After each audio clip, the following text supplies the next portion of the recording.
When I walked into the courtroom, my daughter giggled, and my son-in-law shook his head. The judge went pale, his hand shaking as he whispered, "My God, is that really him?" Everyone turned and stared. Nobody had a clue who I really was until that day. I am Harrison Caldwell, 77 years old, and somehow still fighting a war my own family started. As a former federal prosecutor who spent 30 years putting away some of the most dangerous criminals in the country, I thought I had left the darkness behind when I retired to a quiet life in the countryside. But the worst kind of betrayal does not come from enemies. It comes from blood. Last month, my daughter Natalie and her husband Gavin decided I had lived long enough. Before I continue this story, let me know where you are watching from in the comments below. Hit like and subscribe if you have ever had to stand up to people who underestimated your worth and tried to take advantage of your kindness. Living in rural Pennsylvania meant peace and quiet to most people. But inside my modest wood-framed house, a terrifying reality was about to unfold. I woke up at 2 in the morning choking. My lungs burned and my eyes watered so heavily I could barely see the ceiling of my own bedroom. It was a heavy, suffocating odor that instantly triggered every survival instinct I had honed over decades of dangerous work. Raw gas. The smell was so thick, it felt like a physical weight pressing down on my chest. I threw off the covers and forced myself to stay low to the ground. At 77, my joints ache on a good day, but adrenaline is a powerful thing. I did not turn on the lights. I did not touch a single electrical switch. If there was a spark, my home would have been reduced to ashes in a fraction of a second. I moved through the dark hallway with silent, measured steps. The hissing sound grew louder as I approached the kitchen. The moonlight spilling through the window illuminated the source of the nightmare. All 4 dials on my heavy-duty gas stove were turned completely to the open position. The gas was pouring into the closed house, filling every room with lethal poison. I quickly reached out and twisted all the dials to the off position, cutting off the hiss. Then I felt a cold breeze hitting my ankles. I looked toward the back of the house. The heavy oak door leading to the garden was cracked open about 2 inches. The deadbolt was disengaged. I never leave my doors unlocked. Never. I pushed the door wide open, letting the freezing night air rush in to clear the toxic fumes. I stood there in the dark, shivering in my pajamas, staring out into the empty yard. My mind raced. An ordinary old man might have believed he simply forgot to turn off the stove after boiling water for tea. An ordinary old man might have blamed his failing memory. But I am not an ordinary man, and my memory is as sharp as a razor. I knew right then that the peace I had built for myself was over. Someone had been in my house. I did not call the police. I opened all the windows, sat in my armchair, and waited for the sun to come up. By 8 in the morning, a silver luxury SUV pulled into my driveway, kicking up gravel. I watched through the curtains as my daughter Natalie and her husband Gavin stepped out. Natalie was wearing a pristine beige trench coat, clutching a designer handbag. Gavin wore his usual arrogant smirk, checking his expensive watch as if simply being at my house was a massive waste of his valuable time. I took a deep breath, slumped my shoulders, put a slight tremble in my hands, and opened the front door. Natalie rushed up the porch steps and wrapped her arms around me, her perfume overwhelming the lingering smell of gas. "Daddy," she cried out, her voice dripping with exaggerated panic. "We came as soon as we saw your text. Are you okay? The whole house smells terrible." I let my voice waver, playing the part of a terrified, confused elder. "I woke up and the stove was on," I stammered, looking down at my slippers. "I do not know what happened. I just do not understand it." Gavin stepped inside, pinching his nose in disgust. He walked into the kitchen, looked at the stove, and then turned to me with a heavy, dramatic sigh.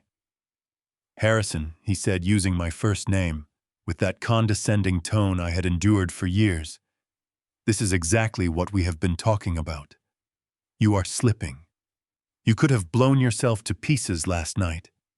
You could have destroyed this entire property." Natalie came over and gently grabbed my forearms, looking deeply into my eyes with fake, rehearsed tears.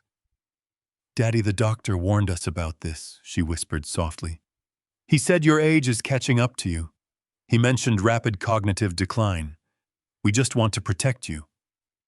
I think it is time we have a serious discussion about a care facility. A nice, safe place where professionals can watch over you 24 hours a day. It is for your own good." I looked at the daughter I had sacrificed everything for. The daughter I had supported through every mistake of her life. She was looking at me with pure, calculating manipulation. They wanted me out of the house. They wanted me declared legally incompetent. And they were using this manufactured crisis to lay the groundwork. I lowered my head, squeezing my eyes shut to force out a single believable tear. "I am so sorry, Natalie," I whispered, letting my hands shake violently. "My memory is just so foggy lately. I do not know how I could have been so careless. Please do not be angry with me." Natalie patted my shoulder, exchanging a quick, triumphant look with Gavin. "We are not angry, Daddy," she said smoothly. "We are just going to take care of everything from now on. You do not have to worry your tired head anymore. We will handle your finances, your property, your health, everything." They stayed for another 20 minutes, mostly lecturing me about safety, while mentally measuring the value of my antique furniture. When their luxury SUV finally disappeared down the dusty road, the trembling in my hands stopped instantly. My posture straightened. The frail, confused old man vanished, replaced by the cold, calculating professional I had spent 30 years perfecting. I walked directly into the kitchen and stood in front of the stove. This was a commercial-grade appliance. The safety mechanism required you to push the heavy steel knob inward with considerable force before turning it to release the gas. It was mechanically impossible to accidentally brush against it and turn it on. It required deliberate, forceful action. I went to my study, opened the bottom drawer of my desk, and took out a brass jeweler's loupe. I returned to the kitchen, leaned in close, and placed the magnifying glass over the metal base of the knobs. There it was. Barely visible to the naked eye, but unmistakable under magnification. The brushed steel was marred by fresh, deep scratches, bite marks from a pair of needle-nose pliers. Someone had forced the safety locks from the inside to ensure the gas would flow freely. My own daughter and her husband had broken into my home in the middle of the night. They had deliberately flooded my house with toxic gas. They were hoping I would either die in my sleep or wake up confused and trigger an explosion when I turned on the lights. And when I survived, they immediately used it to gaslight me into believing I was losing my mind. A freezing anger settled into my bones. The kind of anger that does not yell or scream, but quietly sharpens its knives in the dark. They thought I was a helpless, lonely old man waiting to die. They had no idea they had just declared war on a man who used to tear apart criminal empires for a living. I wiped the stove clean, erasing my own fingerprints. If they wanted a helpless victim, I would give them exactly what they asked for. But my survival meant they would not stop here. I knew they would escalate their attacks, and to isolate me completely, they would have to cut off my only remaining lifeline, my loyal housekeeper, Maria. The game had just begun. The morning light brought no warmth to the house. I sat at the kitchen table nursing a cup of black coffee, watching the dust motes dance in the sunbeams. The metallic smell of gas still clung to the fabric of the curtains, a lingering reminder of the trap my own blood had set for me. I did not bother wiping down the counters or adjusting the stove. A seasoned prosecutor knows that a pristine crime scene is just as suspicious as a messy one. I needed them to believe their psychological warfare was working. I needed them to think I was spiraling into the very dementia they were trying to fabricate. But my mind was already 10 steps ahead, calculating the variables, anticipating their next move. In any coordinated takedown, the first objective is to sever the crucial lines of communication. You cut them off from their allies. You isolate them until the only voices they hear are the ones you control. I knew the strike was coming. I just did not know it would be this swift. At precisely 8:30, the front door rattled. It was not the confident, heavy turn of the lock I was accustomed to hearing every Tuesday and Friday. It was frantic, followed by the sound of the door scraping against the frame. Maria practically stumbled into the hallway. For 10 years, Maria had been the heartbeat of this house. She started working for us right after my wife Diana was diagnosed with her first bout of illness. Maria was not just a housekeeper. She was a confidant, a quiet pillar of strength, who had held her hand during the worst of the chemotherapy. When Diana passed away, Maria was the one who made sure I ate. She kept the house running when my grief made it impossible to even get out of bed. She knew every corner of this property, every quirk of my routine, and every shadow of my sorrow. But this morning, she was not carrying her usual canvas tote of cleaning supplies. She was clutching a small cardboard box, her chest heaving with silent sobs. Her eyes were red and swollen, darting around the hallway, as if she expected the police to jump out from behind the walls. I stood up, leaving my coffee on the table. I asked her what was wrong, keeping my voice gentle, though I already felt the cold grip of anticipation tightening in my stomach. She could barely speak. Her hands trembled so violently that a framed photograph of Diana she was holding in the box clattered against a stack of folded aprons. She reached into her pocket and pulled out her cell phone, shoving the glowing screen toward me. It was a text message from Gavin. The words were sterile, legalistic, and utterly merciless. Effective immediately. Your employment at the Caldwell residence is terminated. We have conducted an inventory of the estate and discovered several pieces of the family antique silverware missing. Do not attempt to contact Harrison. He is currently under severe mental distress and cannot handle this situation. If you return to the property or attempt to dispute this termination, we will involve law enforcement and press formal grand larceny charges. Leave your keys on the counter. I read the message twice. The sheer audacity of it was breathtaking. Gavin did not just fire her. He threatened her with criminal charges using a fabricated theft to ensure she would be too terrified to ever speak to me again. The silverware he mentioned was locked in a safe deposit box at a downtown bank, a fact he would have known if he had bothered to actually check. But truth did not matter to Gavin.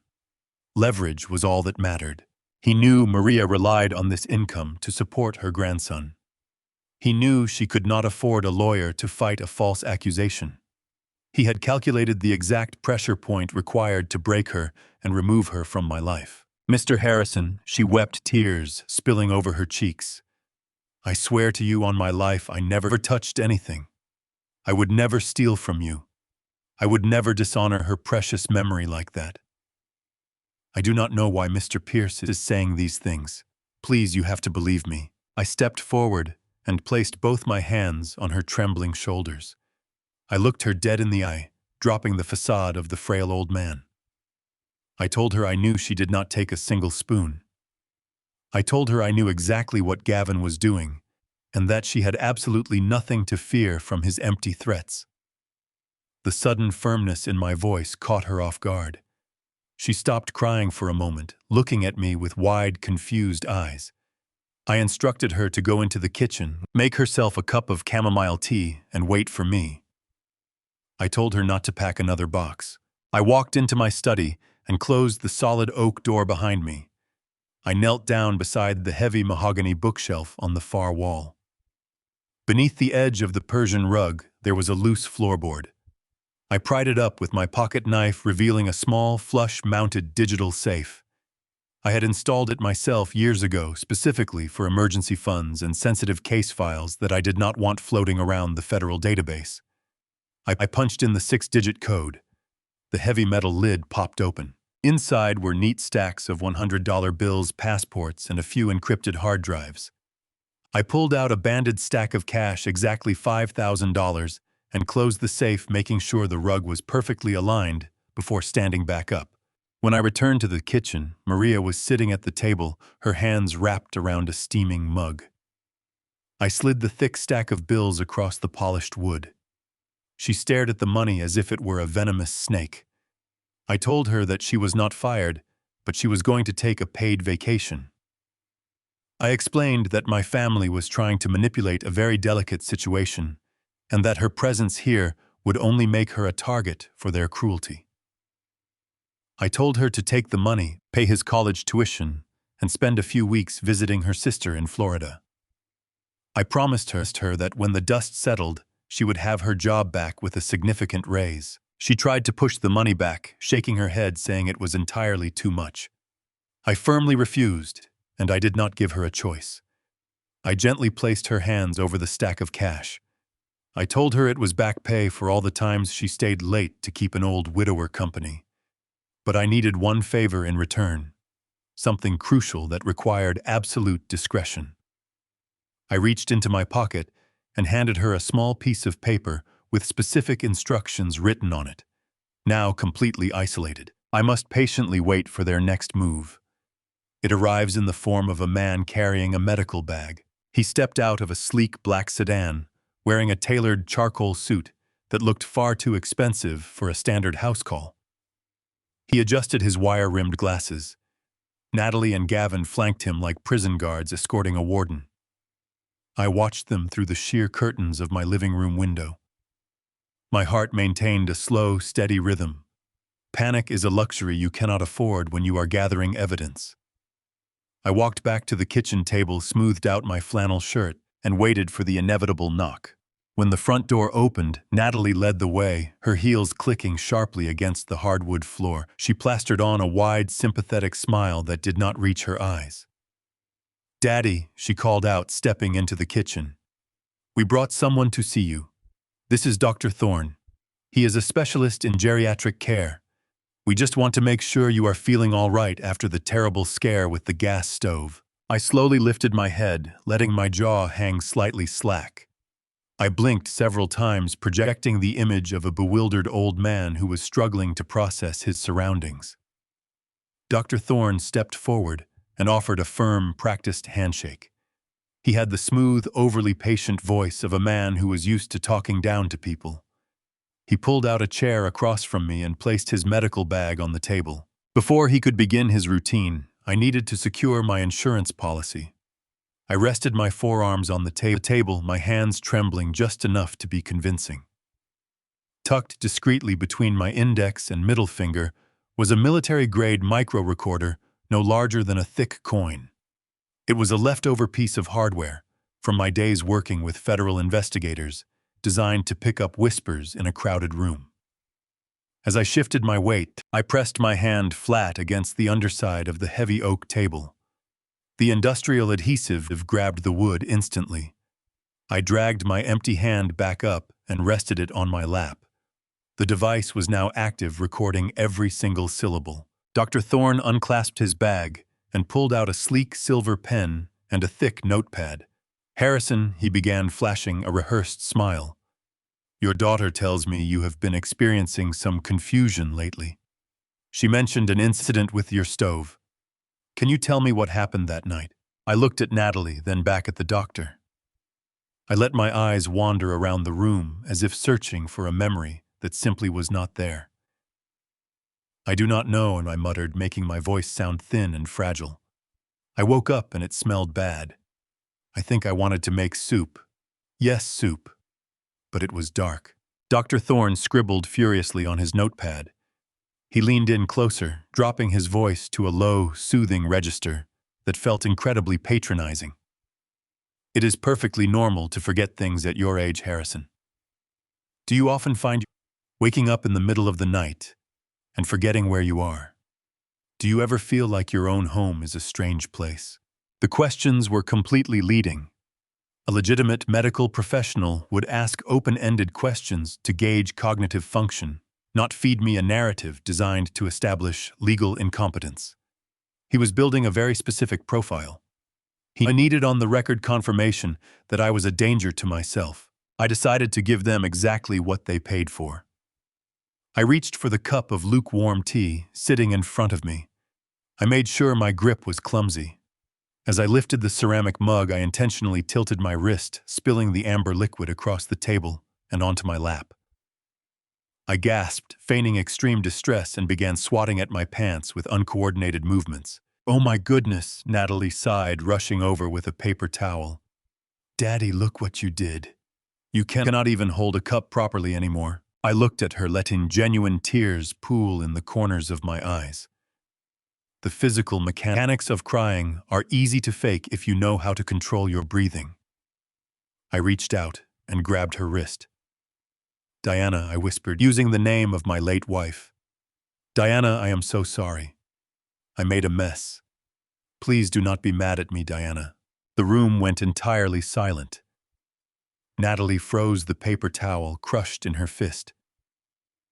Gavin, who had been leaning against the doorframe, let out a harsh, validating scoff. He looked at Dr. Thorne and nodded. The doctor offered a grim, sympathetic expression and continued writing on his pad. I thinks I am Mom, Natalie whispered, stepping back from the table, as if I had a contagious disease. He does not even know who I am anymore. He is completely lost. Dr. Thorne closed his notepad and clicked his silver pen. I think I have seen enough for today, he said solemnly. Cases of advanced cognitive decline can escalate very rapidly.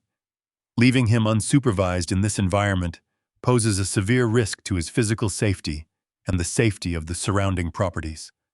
I will draft the preliminary evaluation this afternoon.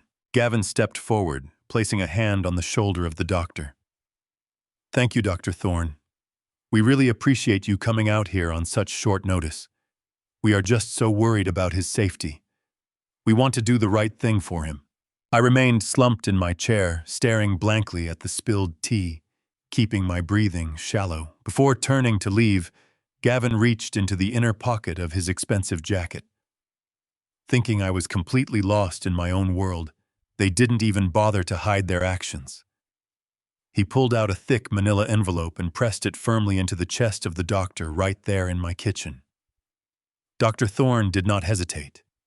He took the envelope, squeezed it to gauge its thickness, and slipped it seamlessly into his leather medical bag. The two men shook hands. There was no exchange of receipts, no professional pleasantries. It was a cold, calculated transaction, a bribe.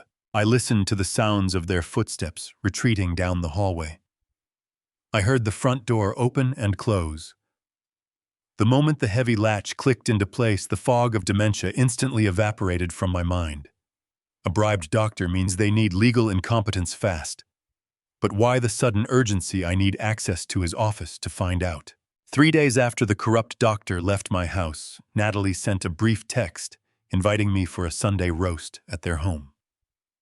I deliberately put on a faded, oversized cardigan and let my shoulders slump as I slowly walked up the manicured stone pathway of their sprawling suburban estate.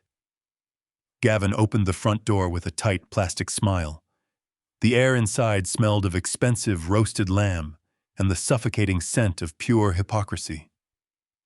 Natalie ushered me into the massive dining room, guiding my elbow as if I were made of brittle glass. They placed me at the head of the long mahogany table. I endured their patronizing conversation. Gavin spoke slowly, articulating every single word like a toddler.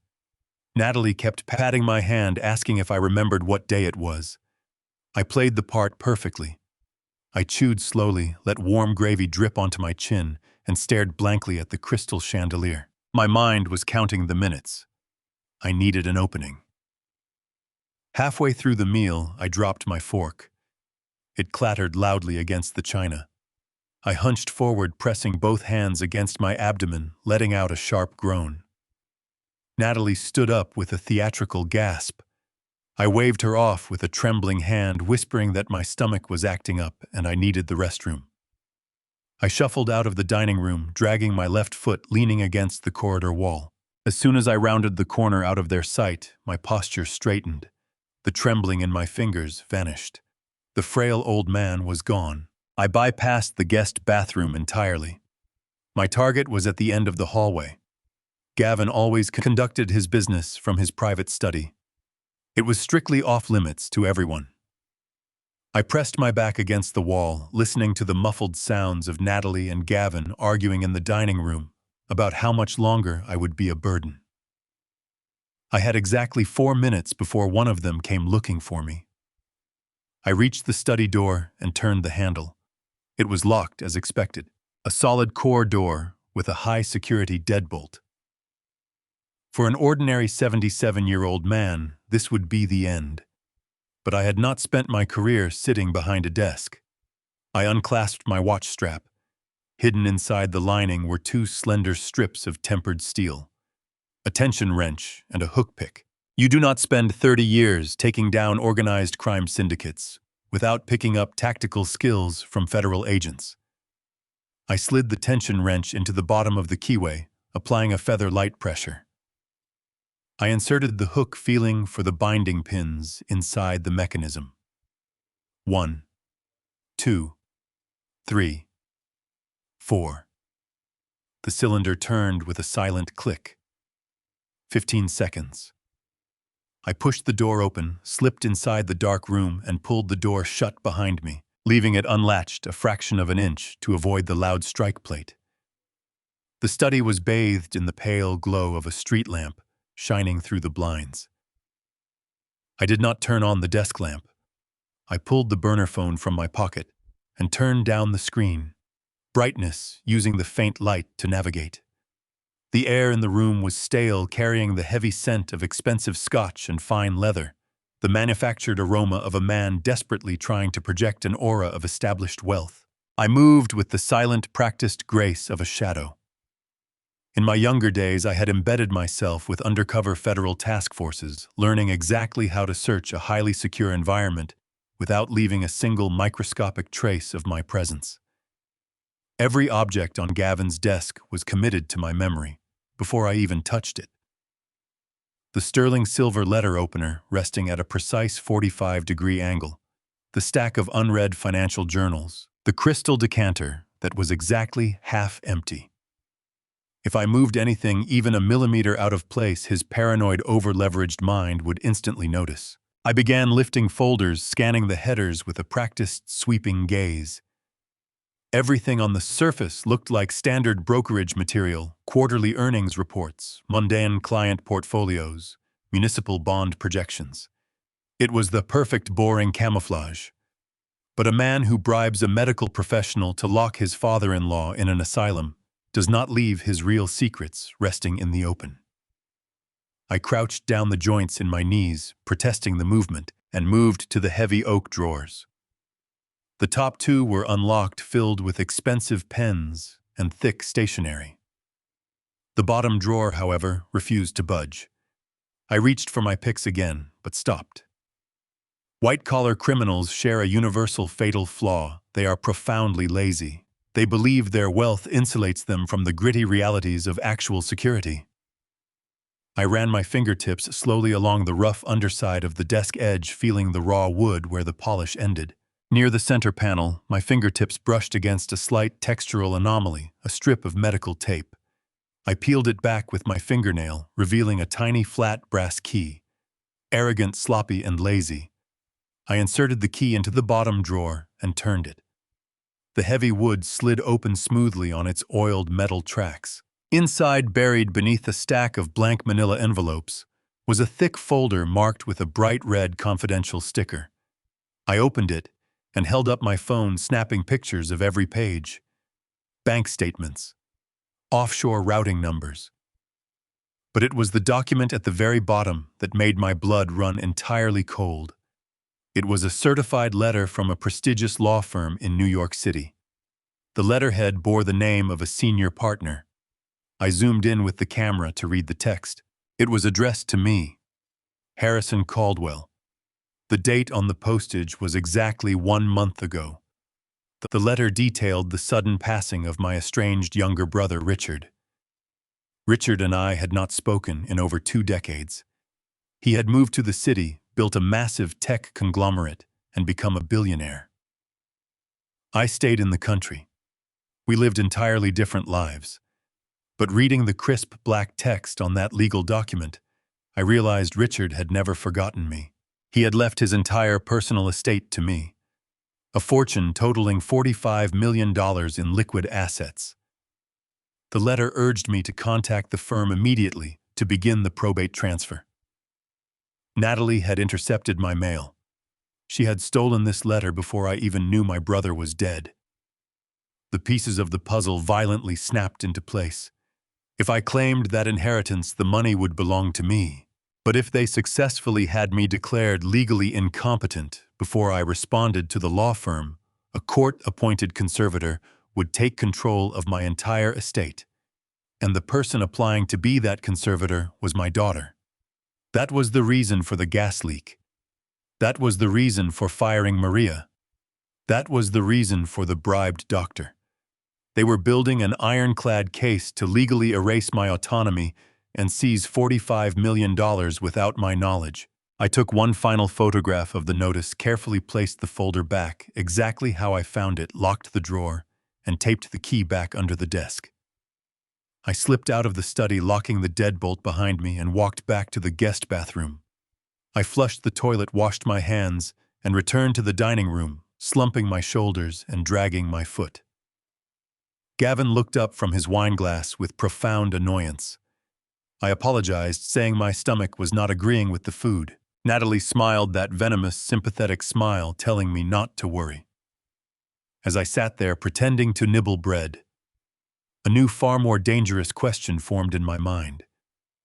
Stealing an inheritance is a crime of greed, but the sheer speed and recklessness of their plan suggested something else entirely.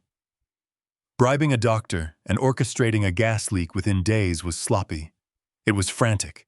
Knowing the motive was not enough anymore. I needed to find out why Gavin was so desperate for that money right this very second. The invisible clock was ticking down, and I was running out of precious time. When Gavin dropped me back at my farmhouse, he did not just casually drop me off. He insisted on walking me inside, claiming he wanted to check the locks and make sure I was settled. I sat in my worn leather recliner, letting my chin rest on my chest, pretending the exhaustion had drained my reserves. Gavin moved through my living room with a predatory swiftness. He lingered near the bookshelf. He spent a few seconds adjusting a porcelain vase on the mantelpiece. Then he turned, gave me a stiff nod, and left. The moment the sound of his engine faded down the gravel road, my eyes snapped open. I did not stand up immediately. I knew better. I kept my breathing slow and labored, staring at the blank television screen. My peripheral vision locked onto the porcelain vase. The angle was slightly off. A tiny, almost imperceptible red light flickered in the shadow of the dried flowers. A hidden camera. He had secretly bugged my own home. Gavin wanted a front-row seat to my manufactured mental decay. He needed video evidence of an old man wandering aimlessly, talking to himself, perhaps leaving the stove on again. He wanted a highlight reel for the judge to ensure my conservatorship was a flawless victory. I gave him a masterpiece. For the next 3 hours, I performed. I shuffled across the room, muttering nonsensical phrases about the weather. I picked up a book, held it upside down, and pretended to read. I dropped a glass of water on the rug and cried over it, clutching my head in mock despair. I knew Gavin and Natalie were likely sitting in their living room watching the feed on their phones, toasting their brilliance. But a surveillance operation is only as good as its coverage. They had wired the living room, the kitchen, and the hallway. They did not wire the bathroom. Even arrogant amateurs know that putting a camera in a bathroom risks severe legal complications if discovered. The bathroom was my blind spot. At midnight, I dragged my feet into the washroom and locked the solid wooden door. I turned the shower faucet all the way up, letting the hot water cascade against the fiberglass tub to create a thick wall of white noise. I reached into the lining of my toiletry bag and pulled out the cheap burner phone Maria had purchased for me before she left. The device had no tracking and no ties to my name. I sat on the closed toilet lid, listening to the roar of the water, and dialed a secure number I had memorized 20 years ago. The encrypted line rang 4 times. I was prepared for a disconnected tone, but on the 5th ring, a gravelly voice answered. She did not say hello. She simply asked who was calling this restricted line at this hour. I leaned close to the microphone.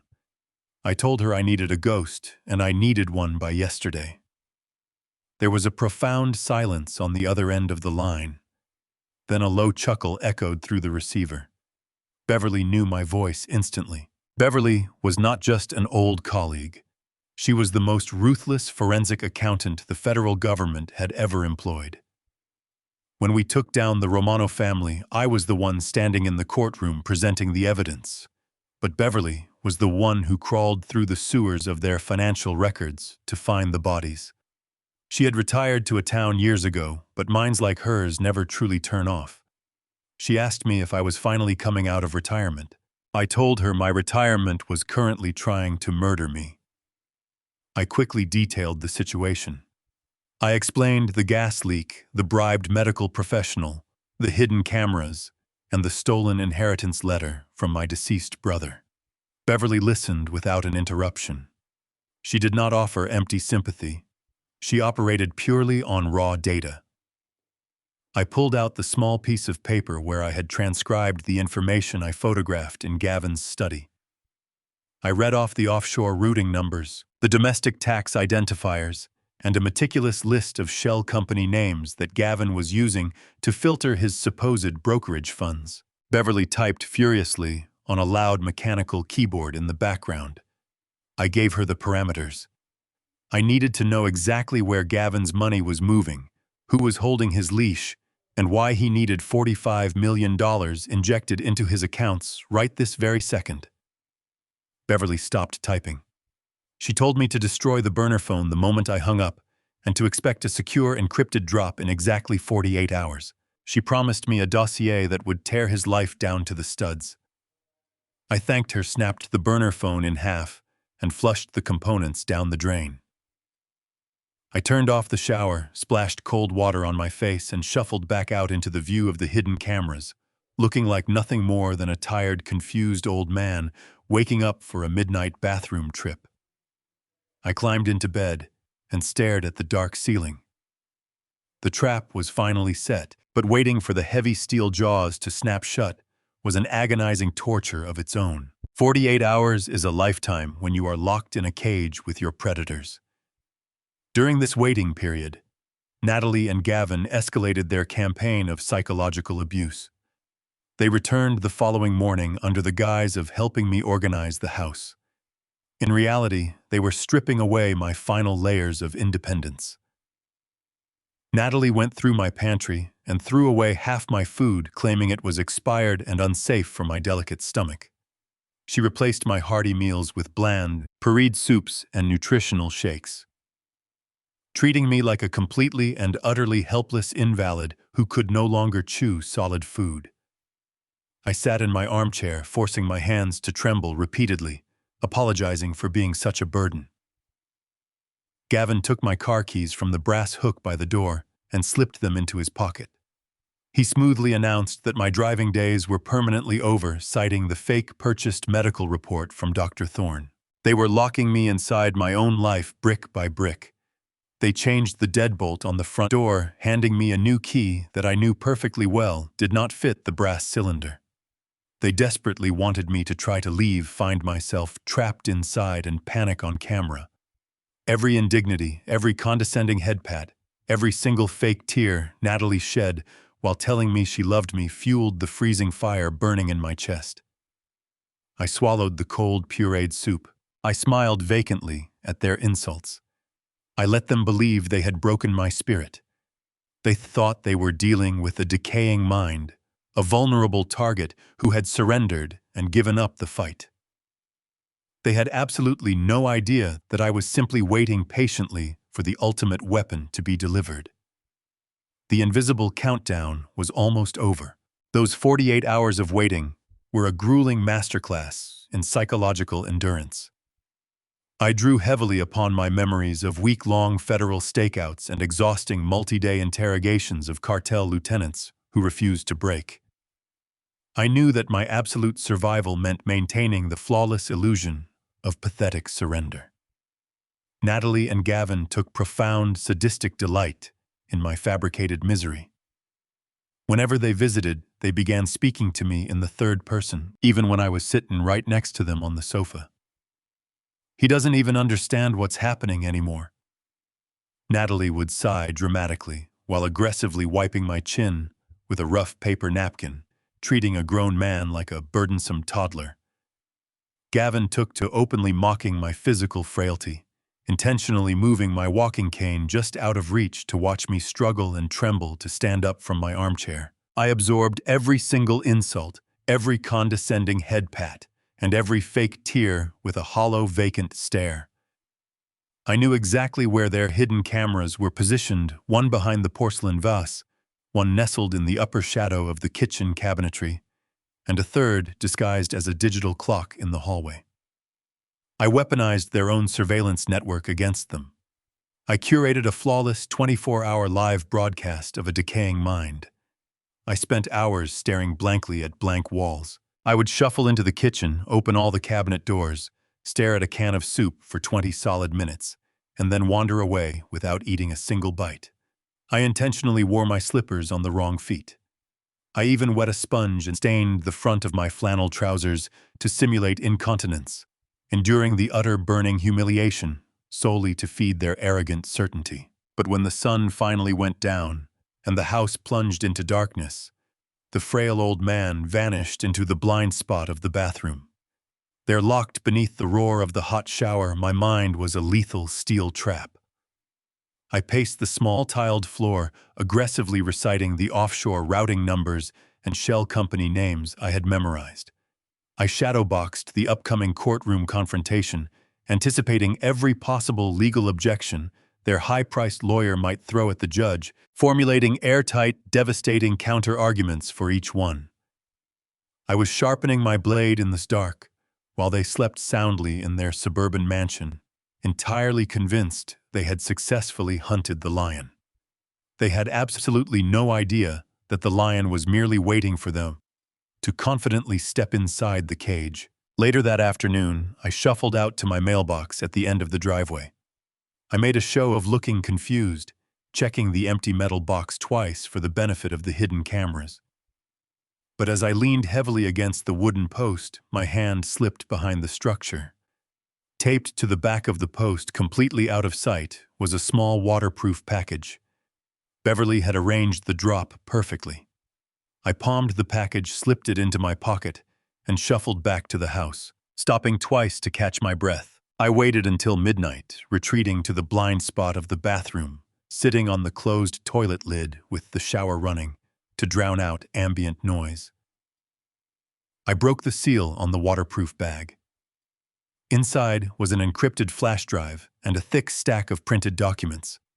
Beverly delivered exactly what I needed. I spent the next 2 hours memorizing every single detail. I cataloged the offshore routing numbers Gavin used to funnel money. I memorized the shell companies registered in Delaware and the Cayman Islands. I traced the money flowing from his legitimate brokerage clients directly into the pockets of a violent underground syndicate. He was short $8 million. I committed the dates, transaction amounts, and the names of syndicate members to memory. As a former federal prosecutor, I learned how to turn complex financial records into a lethal weapon. By the time I turned off the shower and returned to my bedroom, I had their entire criminal conspiracy locked inside my head. The revelation from Beverly hit me like a physical blow, knocking the breath from my lungs. Gavin was not just a greedy, arrogant man looking to line his pockets. He was a desperate animal backed into a corner by ruthless people. An $8 million debt to an underground syndicate was not a problem you could simply negotiate your way out of. It was a death sentence. And to escape that sentence, he needed the $45 million my brother Richard had left to me. But securing a legal conservatorship takes time. It requires court filings, psychiatric holds, and bureaucratic delays. Time was the one commodity Gavin simply did not have. Desperate men do not wait for the wheels of justice to turn. They force the issue. I walked back into my living room, my eyes locking onto the porcelain vase on the mantelpiece. The tiny hidden camera inside was transmitting a live feed of my supposed mental decay directly to their phones. If it was transmitting outward, it meant it was connected to a wireless network. I pulled a small encrypted tablet from the hidden compartment in my floorboard safe. I had not used the device in years, but the software was still active. I ran a localized network scan. It took less than 3 minutes to isolate the foreign signal broadcasting from my living room. I bypassed the weak encryption Gavin had used. He was a financial scammer, not a cybersecurity expert. I did not just want to block the feed. I wanted to ride the signal back to the source. I routed the connection mirroring the audio channel they were using to monitor me, instead of hearing the silence of my own house. A sudden burst of road noise and a humming engine flooded through the tiny speaker of my tablet. I had managed to tap into the Bluetooth system of their luxury SUV. They were driving.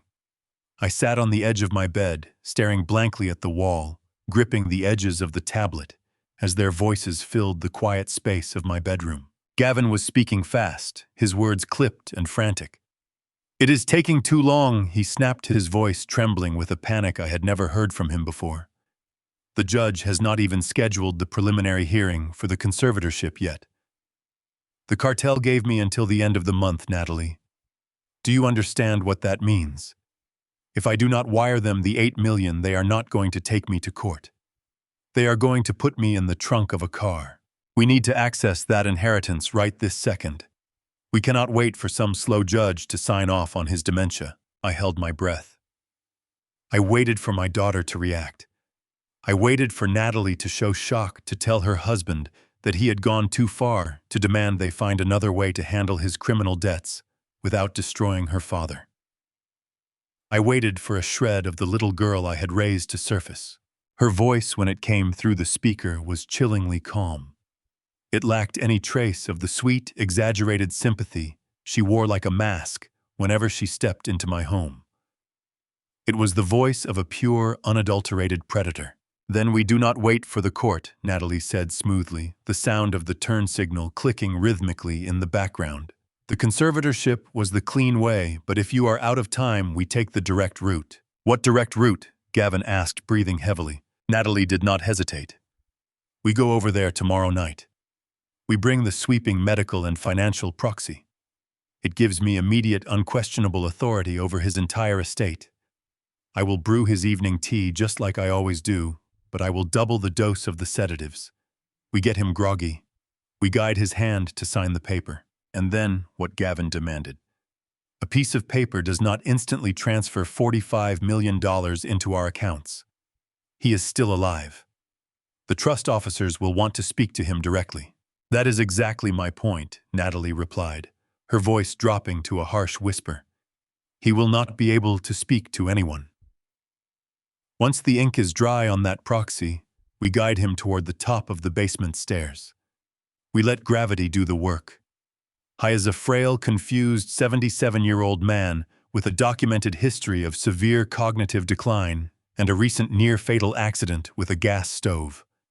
An accidental fall down a steep flight of stairs will not raise a single red flag with the local police. The inheritance transfers to me immediately as his sole remaining heir and financial proxy. The tablet nearly slipped from my hands.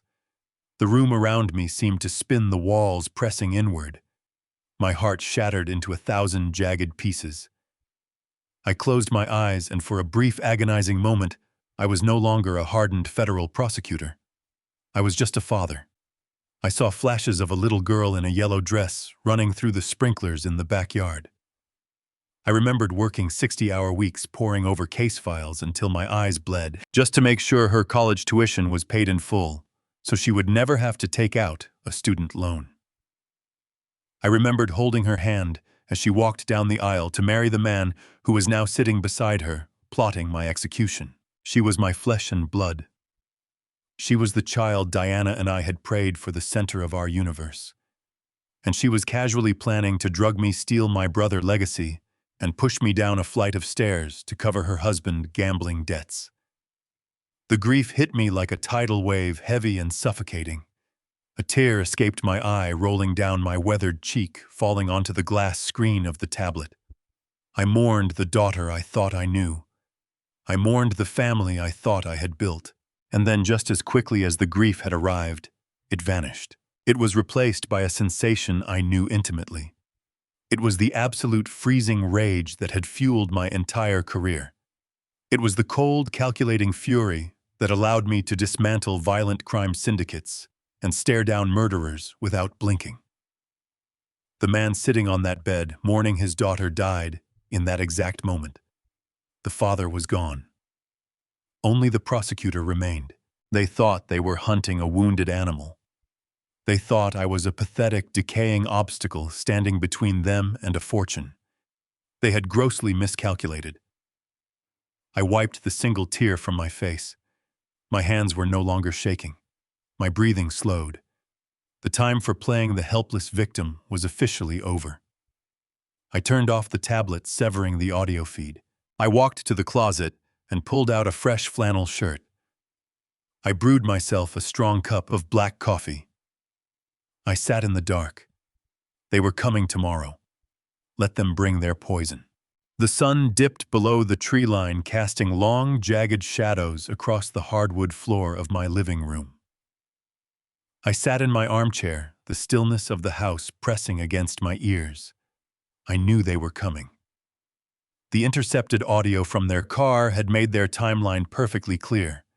They were completely out of time, which meant tonight was the night they planned to drug me and steal my autonomy.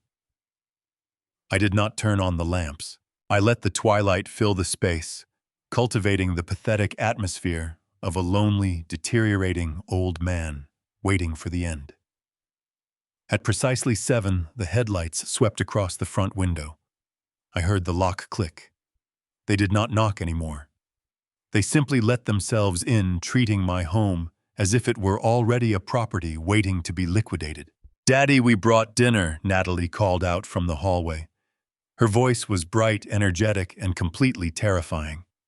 She walked into the living room carrying a paper bag from a local deli, followed closely by Gavin. He held a leather briefcase tucked tightly under his arm. I blinked slowly, rubbing my eyes as if I had just woken up from a deep, confusing sleep. I offered a weak smile. Natalie went straight into the kitchen. "I want to make you a nice cup of your favorite herbal tea to go with your food," she said, her tone dripping with manufactured affection. "It will help you relax tonight." I nodded, thanking her profusely. I leaned forward, positioning myself to catch her reflection in the antique clock. I watched the distorted image of my daughter. I watched her pull a small, amber-colored vial from her designer purse. I watched her empty 3 heavy drops of clear liquid into my favorite ceramic mug. Sedatives, enough to knock out a man half my age. My chest tightened from the breathtaking cruelty. Natalie returned to the living room, carrying the steaming mug with both hands. She placed it gently on the coaster beside my chair. "Drink up, Daddy," she whispered, brushing a hand over my shoulder. "It is a special blend. It will make all those confusing thoughts go away." I picked up the mug with 2 trembling hands. The porcelain was warm against my palms. I brought it to my lips, taking a fake, noisy sip. Gavin watched me with the unblinking stare of a vulture. I needed them distracted. I dropped my napkin on the floor, letting it slide under the coffee table. "Oh, my clumsy hands," I muttered. Gavin rolled his eyes and stepped forward, bending down to retrieve it. Natalie turned her head to look at him. In that fraction of a second, I tipped the mug toward the large potted ficus plant sitting right next to my chair. The hot drugged tea vanished into the dry soil. I brought the empty rim back to my lips, just as Gavin straightened up, tossing the napkin onto the table. Over the next 15 minutes, I put on the performance of a lifetime. I let my eyelids droop. I slurred my words, letting my sentences trail off into confused murmurs. I slumped deeper into the leather armchair, letting my chin rest heavily against my chest. Natalie and Gavin exchanged a glance, the kind of glance 2 predators share when the trap finally snaps shut. Gavin stepped forward and unclasped his leather briefcase. He pulled out a thick stack of legal documents with colorful sticky notes protruding from the edges. "Harrison," he said, his voice dropping the fake warmth he usually forced. "Natalie and I have been going through your medical paperwork. The insurance company needs your signature to authorize the new in-home care benefits. It is just a formality so we can get you the help you need." He placed the papers on the coffee table and handed me a clipboard. Even through my half-closed eyes, my legal training processed the document instantly. It was not a medical benefits form. It was a sweeping, irrevocable power of attorney, a master key to my entire life. It granted Natalie absolute control over my bank accounts, real estate, and most importantly, the authority to claim any inheritance on my behalf. If I signed this, the $45 million from my brother would bypass me completely and land directly in the offshore accounts Gavin controlled. I reached out with a violently shaking hand, grabbing the cheap plastic pen Gavin offered me. Then I fumbled and let it drop onto the rug. "I cannot hold this one," I mumbled, slurring my consonants.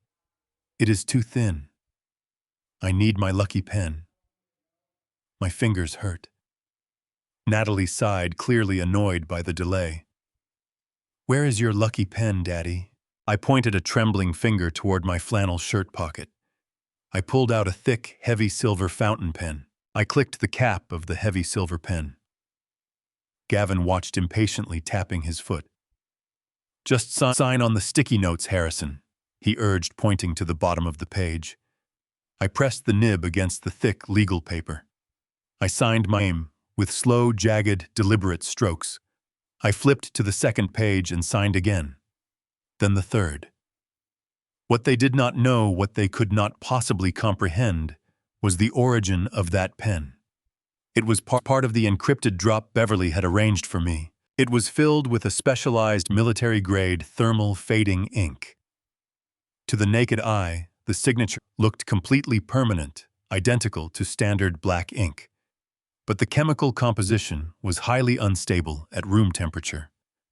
Within exactly 24 hours, the ink would completely evaporate, reacting with the oxygen in the air to break down on a molecular level. By tomorrow evening, these documents would be nothing more than blank, legally void pieces of paper. But right now, to their greedy eyes, they held the keys to the kingdom. Gavin practically snatched the clipboard from my lap the second I finished the last signature. He checked the pages, a sickening grin spreading across his face. He looked at Natalie and gave her a sharp, victorious nod. She let out a breath she had been holding for days. "We will take care of everything from here, Daddy," Natalie whispered, leaning in to kiss my forehead. Her lips felt like ice against my skin. "Just sleep now. Rest your mind." I let my head loll to the side, closing my eyes completely, breathing in a slow, deep rhythm of a heavily sedated man. I listened as they packed their things. I heard the rustle of the legal papers being slipped into the briefcase. They did not even bother saying goodbye. They simply walked out, the heavy front door clicking shut behind them. The moment their tires crunched down the gravel driveway, I opened my eyes. The groggy old man evaporated. I sat up straight, perfectly lucid and perfectly cold now. Thinking they had won, they would not wait for the ink to dry. They would expedite the court hearing immediately, confident I would be far too broken to speak.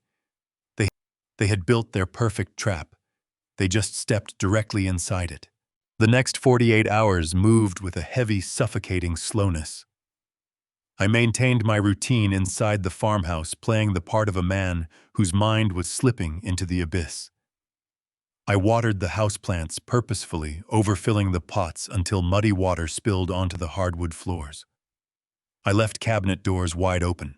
I wanted the hidden cameras to record a masterpiece of domestic incompetence. But beneath that carefully crafted facade, my mind operated with the ruthless precision I had not felt since cross-examining hostile witnesses in federal court. The official notification arrived on Thursday morning. It was not delivered by a standard postal worker, but by a private process server, who pounded aggressively on my front door.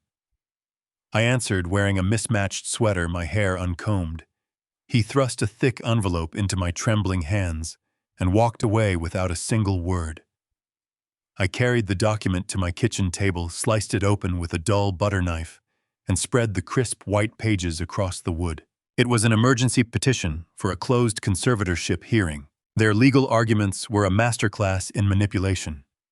They cited the gas leak as a near-fatal accident caused by severe cognitive decline. They included the fabricated medical assessment from Dr. Thorne, declaring me a danger to myself and the community. They asked the judge to waive standard waiting periods, arguing my rapid deterioration required immediate intervention. They had even managed to get the hearing scheduled for the very next morning. It was a blitzkrieg tactic: overwhelm the target, bypass bureaucratic safeguards, and secure a legally binding judgment before anyone could ask questions. I carefully folded the summons and placed it in my pocket. I did not feel fear. I felt an icy, vibrating anticipation. The legal battlefield was my domain. They were dragging me into the arena where I held absolute superiority. The morning of the trial arrived with an overcast sky. The air felt thick and humid, a fitting atmosphere for the day my family would try to bury me alive. I woke up early, but I did not put on a suit. A federal prosecutor wears a bespoke suit to command respect and project authority in the courtroom. Today, I was walking in as their victim. I dressed the part meticulously. I put on a pair of faded overalls. I selected a flannel shirt with a frayed collar and missing button. I slipped my feet into scuffed work boots. I left my hair unkempt. I looked exactly like an exhausted farmer who had given up on life. At 8:30 sharp, the silver SUV pulled into my driveway. I was waiting on the front porch, sitting heavily on the bench. Gavin stepped out of the vehicle first, but he did not walk toward me empty-handed. He walked to the trunk of his luxury car and pulled out a wheelchair. He snapped it open with a loud clack and rolled it up the stone pathway. Natalie stepped out a moment later, wearing a tailored business suit, her hair pulled back into a severe bun. She looked like a corporate executive preparing for a hostile takeover. She approached the porch, her heels clicking aggressively against the stone, and offered me that chilling, artificial smile. "Good morning, Daddy," she said smoothly. "We brought a chair to make things easier today. The courthouse has long hallways, and we do not want you getting tired or confused." I looked at the wheelchair, feeling a deep surge of disgust. It was the ultimate prop in their theatrical production. They wanted to physically diminish me, to present me to the judge as a helpless invalid who could not support his own weight. I let my shoulders sag. I offered a weak, trembling nod and allowed Gavin to grab me by the elbow. His grip was entirely too tight, his fingers digging painfully into my arm as he shoved me into the wheelchair. As I settled into the seat, gripping the armrests with shaking hands, Gavin leaned down to adjust the footrests. His face was only inches from mine. I could smell his expensive cologne and the sour scent of his own nervous sweat beneath it. He leaned in closer, his breath hot against my ear, and whispered in a tone completely devoid of human empathy. "It is for your own good, old man. Just keep your mouth shut today, and we will take care of the rest." I slumped backward into the seat, letting my chin fall against my chest, playing the part of a broken spirit perfectly. But beneath that exterior, my mind was blazing with absolute clarity. I was silently arranging the tactical strike. I filed away the bribes, the forged medical reports, the stolen inheritance letter, and the offshore accounts into neat, devastating categories. I sat quietly in that wheelchair, staring downward at the scuffed toes of my boots, allowing them to push me toward the waiting vehicle. They were so blinded by their own greed and arrogance that they could not see the reality of the situation. They thought they were dragging a helpless sheep to the slaughterhouse. They did not know they were pushing a fully loaded bomb directly into a federal courtroom. I let them load me into the back of the SUV, staring vacantly out the window as the trees blurred past. The drive to the courthouse was agonizingly silent. Every bump in the road brought us closer to the impending explosion. I was now truly ready for this final, ultimate war of my long life. We pulled into the sprawling concrete parking lot of the federal courthouse. The imposing stone structure loomed against the gray morning sky, casting a long, cold shadow over the pavement. For 3 decades, I had walked up those wide granite steps with a leather briefcase in my hand and the weight of the federal government behind me. I used to move through those heavy brass doors with absolute authority, commanding the respect of every guard clerk and defense attorney in the district. Today, I was being unloaded from the trunk of a luxury vehicle like a cumbersome piece of luggage. Gavin yanked the wheelchair from the cargo hold, the metal frame clanking loudly in the damp air. He did not offer a gentle hand or a word of comfort. He simply grabbed me by the fabric of my faded flannel shirt and practically hauled me into the canvas seat. My scuffed work boots hit the metal footrests with a dull thud. I let my head loll to the side, maintaining the hollow, defeated expression of a man who no longer understood where he was. Natalie adjusted her tailored blazer and strapped her designer handbag over her shoulder. She did not even look at me. She just gave Gavin a sharp nod, signaling him to begin pushing. The wheels of the chair rattled unsteadily over the pavement as Gavin pushed me toward the accessible ramp. Every jolt sent a jarring vibration up my spine, but I remained entirely limp. As we entered the grand lobby, the familiar scent of floor wax and old paper washed over me. It was the scent of my entire professional life. We passed through the security checkpoint. The guards, young men who had likely joined the force long after my retirement, did not spare me a second glance. To them, I was just another tragic, decaying elder, being ushered through the legal system by his exhausted family. Natalie flawlessly executed her performance for the public audience. Whenever a clerk or a lawyer passed by us in the crowded corridors, she would lightly rest her hand on my shoulder, leaning down to speak to me in a sickeningly sweet whisper. She made sure everyone saw the devoted, heartbroken daughter caring for her deeply disturbed father. But the moment the hallway cleared, her hand would drop, and her face would harden back into a mask of pure predatory ambition. Gavin pushed me with reckless speed, taking the corners sharply, clearly eager to get this bureaucratic hurdle over with. We finally reached the heavy double doors of the designated courtroom. Gavin shoved the doors open with his shoulder and rolled me down the center aisle. The room was empty, devoid of a jury or a public gallery, exactly as they had requested in their emergency petition. A closed-door hearing to quietly strip away my civil rights. They parked me near the defense table, pushing the wheel locks down with a harsh snap. I was positioned slightly off to the side, isolated, intentionally placed out of the direct line of sight. They were treating me exactly like a piece of broken furniture, a useless object that merely needed to be processed and discarded. At the petitioner's table sat a man who reeked of expensive billable hours. He wore a custom-tailored navy suit, a silk tie, and a gold watch that caught the fluorescent lighting. He was their high-priced attorney, a hired gun specializing in swift, aggressive conservatorships. Natalie immediately glided over to him. They exchanged a brief, hushed greeting before she covered her mouth, emitting a low, cruel giggle at something he whispered. She glanced back at me, her amusement barely contained. Gavin did not join in their laughter. He stood near the wooden railing, staring at his phone with a frantic intensity. His knuckles were white. The deadline from the underground syndicate was looming over him, and the pressure was visibly cracking his composed exterior. He looked up from his screen and cast a glance in my direction. His eyes were completely void of any familial connection. There was no pity, no regret, no hesitation. He looked at me with utter contempt, viewing me as nothing more than a stubborn, decaying obstacle standing between him and his survival. He sneered, shaking his head in disgust, and quickly looked away. I remained perfectly still, my chin resting heavily on my chest, my hands resting limply on my lap. To their arrogant eyes, I was completely broken. I was a helpless sheep waiting for the slaughter.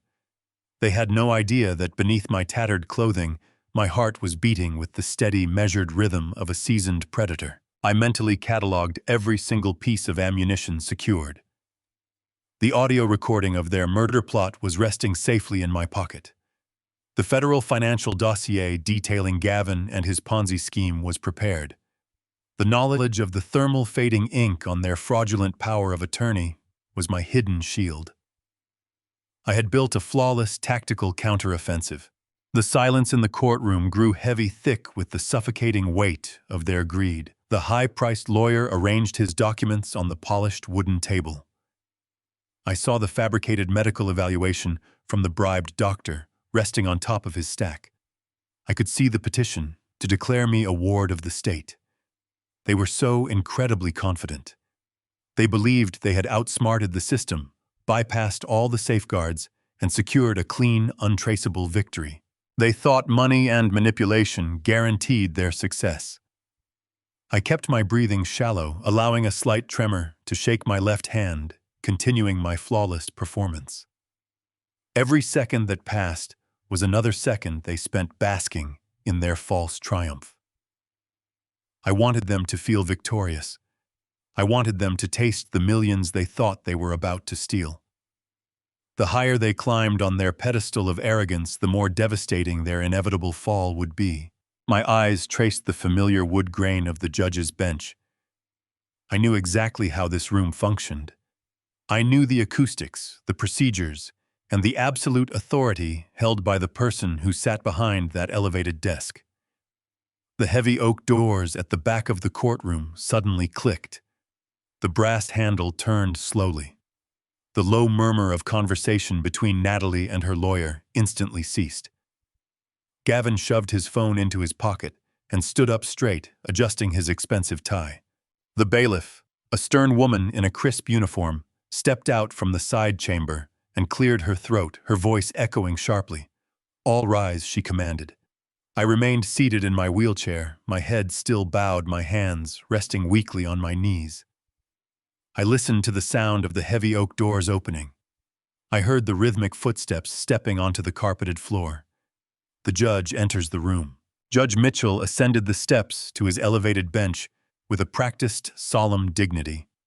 He settled into his high-backed leather chair, adjusted his dark robes, and opened the thick manila folder resting in front of him.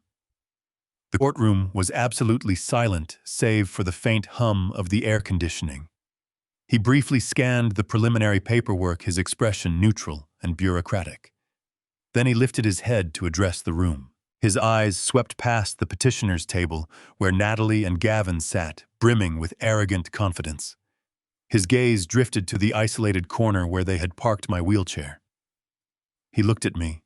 The color vanished from the face of the judge in an instant, leaving his skin a pale ashen gray.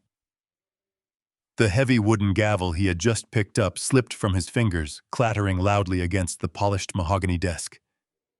"My God," he whispered. His voice was breathless and shaking so profoundly that the microphone amplified the tremor across the empty room. "Is that really him?" Natalie leaned forward, her face twisting into a mask of fake, exaggerated sorrow. She completely misinterpreted the shock of the judge. "Yes, Your Honor," her high-priced lawyer interjected smoothly, standing up and buttoning his custom suit jacket. "As you can see, the respondent is severely senile and in a state of rapid cognitive decline. He requires immediate legal intervention for his own safety." Judge Mitchell slammed his closed fist down onto the solid oak desk with the deafening force of a gunshot. "Senile," he roared. The sheer explosive volume of his voice made Natalie flinch backward in her chair, her purse sliding off her lap onto the floor. "Do you have any earthly idea who you are talking about? Do you know who this man is? This is Harrison Caldwell, the former chief federal prosecutor of the Eastern District, the man who systematically dismantled the entire Romano organized crime syndicate.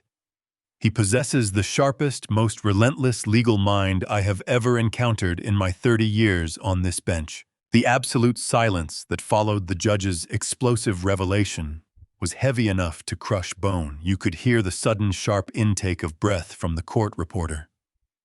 The armed bailiffs standing casually by the heavy oak doors immediately straightened their posture, their hands instinctually resting on their utility belts, as the atmosphere in the room completely inverted. This was no longer a mundane rubber-stamp conservatorship hearing for a forgotten senior citizen. The barometric pressure in the room seemed to drop violently thick with the electric, terrifying realization that a massive coordinated fraud had just been dragged out into the punishing light of a federal courtroom. Natalie stopped breathing, her eyes wide with a frantic, paralyzing terror she could no longer conceal beneath her layers of designer makeup. Gavin stood frozen, his arrogant, entitled smirk wiped clean off his face in a fraction of a second. The realization hit them like a physical blow. They had not cornered a helpless, decaying sheep in the countryside. They had deliberately unlocked the cage of a sleeping tiger and stepped inside. I reached down with steady, deliberate hands and disengaged the metal wheel locks on either side of my chair. I planted my scuffed work boots firmly onto the carpet. I stood up. I did not struggle. I did not tremble. I rose to my full height, straightening my spine and pulling my shoulders back. The frail, stooped posture of the defeated farmer vanished completely, replaced by the imposing, authoritative presence of a man who had spent decades dominating courtrooms just like this one. I reached up and calmly buttoned the frayed collar of my flannel shirt. "If it pleases the court, Your Honor," I said, my voice resonating with deep, unwavering clarity. "I will be representing myself, pro se, in these proceedings. I do not require court-appointed counsel, and I certainly do not require a conservator to manage my affairs." The opposing lawyer swallowed hard, looking frantically between his clients and the judge. "Your Honor," he stammered, pulling at his silk collar. "My clients provided a sworn medical evaluation certifying that Mr. Caldwell is a danger to himself. We have documented proof from a licensed specialist." I stepped out from behind the wheelchair and walked slowly toward the center podium. I reached into the front pocket of my overalls and pulled out the small military-grade micro-recorder I had retrieved from the underside of my kitchen table. "That is a very interesting point, Counselor," I replied, keeping my gaze locked on Gavin. "The medical evaluation you submitted to this court was indeed signed by a Dr. Thorne, a man my son-in-law specifically brought to my home to conduct a supposed neurological exam." I placed the small metal device onto the wooden podium. I pushed the playback button. The audio quality was pristine, capturing the quiet hum of my kitchen refrigerator and the distinct, unmistakable voices of two men standing just feet away from me. The highly sensitive microphone had picked up their hushed transaction perfectly. The voice of Gavin echoed through the silent courtroom. "Here is the 10,000 in cash, just like we agreed. Make sure the evaluation definitively states he is a danger to himself and cannot manage his own finances. I need this to be legally bulletproof." The voice of Dr. Thorne replied immediately, slick and accommodating. "The paperwork will be filed this afternoon, Mr. Pierce. It will state advanced dementia. He will be locked away in a facility by the weekend. Just make sure the rest of the payment is wired to the account I provided once the judge signs the proxy." I pressed the button, stopping the recording. The silence returned, but this time it was thick with the scent of impending destruction. I looked directly at the opposing lawyer. The man was completely pale, sweat beading on his forehead. "Submitting a fraudulently obtained medical document to a federal judge is a severe crime," I stated coldly. "It is perjury, fraud, and a direct violation of every ethical standard in your profession. I am quite certain you do not want to risk your license or your freedom defending a fabricated medical crisis." The lawyer did not hesitate for a single second. He scrambled to gather his files, shoving them haphazardly into his leather briefcase. "Your Honor," he said, his voice cracking with panic, "I was completely unaware of the origins of this medical evaluation. My clients assured me it was obtained through standard legal medical channels. In light of this new evidence, I must throw my hands up. I formally withdraw as counsel for the petitioners, effective immediately." He did not even look at Natalie or Gavin as he practically sprinted down the center aisle, pushing through the heavy oak doors and vanishing into the hallway. He was running to save himself, leaving them completely exposed and defenseless. Gavin was cornered. His chest heaved as he looked around the room, realizing the walls were closing in on him. He stepped away from the petitioner's table, raising his hands in a frantic, placating gesture. "Your Honor, this is a massive misunderstanding." Gavin pleaded, his voice climbing an octave in desperation. "The audio is taken out of context. I only paid the doctor a retainer for an expedited private consultation. We were genuinely concerned for his safety. He left the gas stove on. We were just trying to protect the family estate." I turned away from the judge and took a slow, measured step toward Gavin. The cold, unyielding fury that had been building inside me for days finally began to surface. I pivoted to his real motive, You are completely out of time, Gavin, I said, driving the final nail into his coffin. Now let us explain what that is. Gavin let out a hollow laugh. Your Honor, this is absolute madness, he pleaded. I am a respected financial broker. Why on earth would I need to steal from an old man?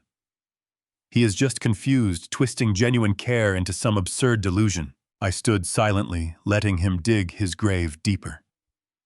The flailing of a cornered criminal is a specific kind of theater. I had watched men perform 100 times before. I raised my right hand and snapped my fingers toward the double doors. The oak doors swung open, and sensible shoes tapped against the polished floor. Beverly walked down the center aisle. She moved with the unyielding presence of a federal apex predator. She wore a charcoal blazer and carried a massive leather binder under her right arm. Her gaze was entirely fixed forward, ignoring the tension in the room, as she approached the heavy wooden bench. She did not look at Natalie. She did not spare a glance for Gavin. Beverly walked up to the judge's elevated bench, gave a stiff nod, and placed the binder squarely in front of Judge Mitchell.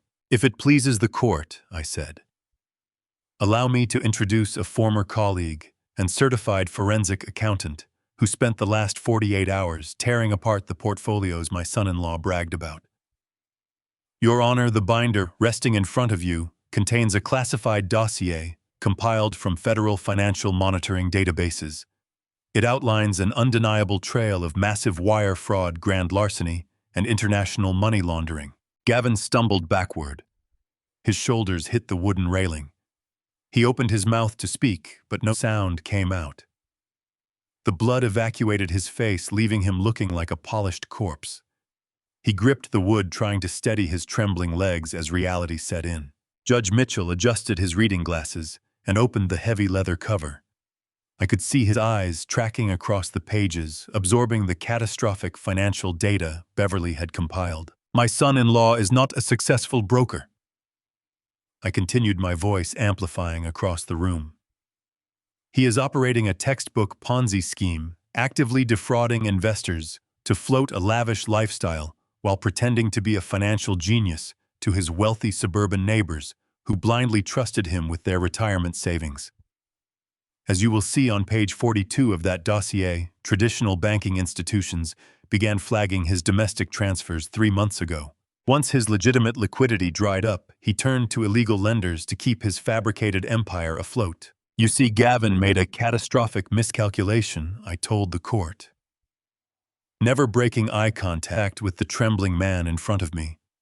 He borrowed heavily from an underground syndicate operating out of the eastern seaboard. He owes them $8 million in untraceable cash. The balloon payment for that debt is due in exactly 10 days. The men holding that marker do not negotiate extensions. They do not take debtors to civil court. If he does not deliver the funds by the end of the month, they will end his life in a very violent manner. Natalie let out a sharp gasp. She looked at her husband, her face twisted in shock and panic. Gavin would not look at her. He was staring at the floor, his chest heaving as he gasped for air.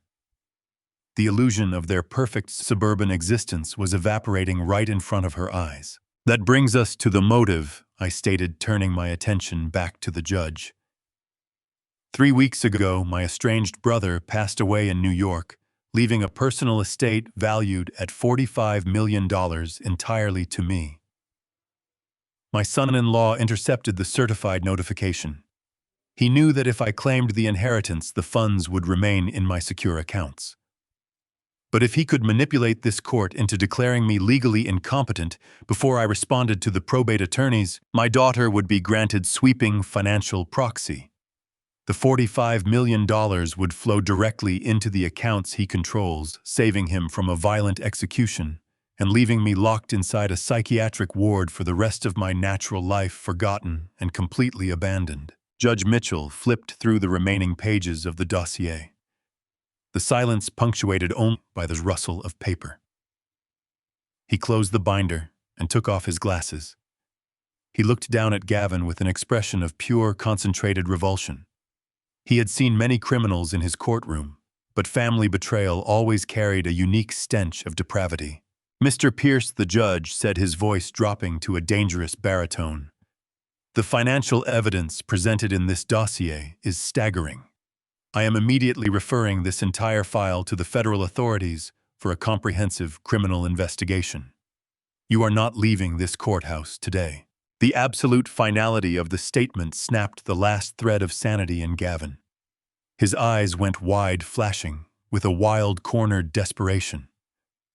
The carefully constructed mask of the wealthy businessman shattered completely, leaving behind nothing but a terrified, violent animal. He let out a guttural scream and lunged forward. He vaulted off the wooden railing, throwing his body weight toward me with fists clenched. He was younger, faster, and driven by the sheer adrenaline of a man whose life was over. He intended to inflict as much physical damage as he could before the authorities took him away forever. But I did not flinch. I did not step back. I stood my ground, staring directly into his manic eyes without a single blink. Before he could close the distance, the courtroom erupted into chaos. Two bailiffs stationed at the side doors moved with lightning speed. The first officer hit Gavin squarely in the ribs, tackling him violently to the carpeted floor. The impact knocked the wind out of him in a loud, wheezing rush. The second officer dropped his knee into the center of his spine, pinning him flat against the ground. "Get your hands behind your back," the bailiff shouted, securing a heavy set of steel handcuffs around his wrists with a sharp metallic ratcheting sound. Gavin thrashed against the carpet, screaming obscenities, kicking his expensive shoes against the floor as the officers hauled him roughly to his feet. He looked pathetic. He looked weak. He looked exactly like the terrified fraud he had always been beneath his expensive Italian suits, fake smiles, and endless, empty promises of guaranteed financial returns. Judge Mitchell slammed his gavel repeatedly, demanding order, as the officers dragged the thrashing, screaming man toward the holding cells at the back of the courtroom. The heavy wooden doors slammed shut, cutting off his frantic yelling and leaving the room draped in a heavy, ringing silence. I smoothed the front of my faded flannel shirt, adjusting my collar with deliberate movements. The first threat had been utterly neutralized. The parasite trying to steal my life was heading to a federal holding cell, but the hardest part of the war was still waiting.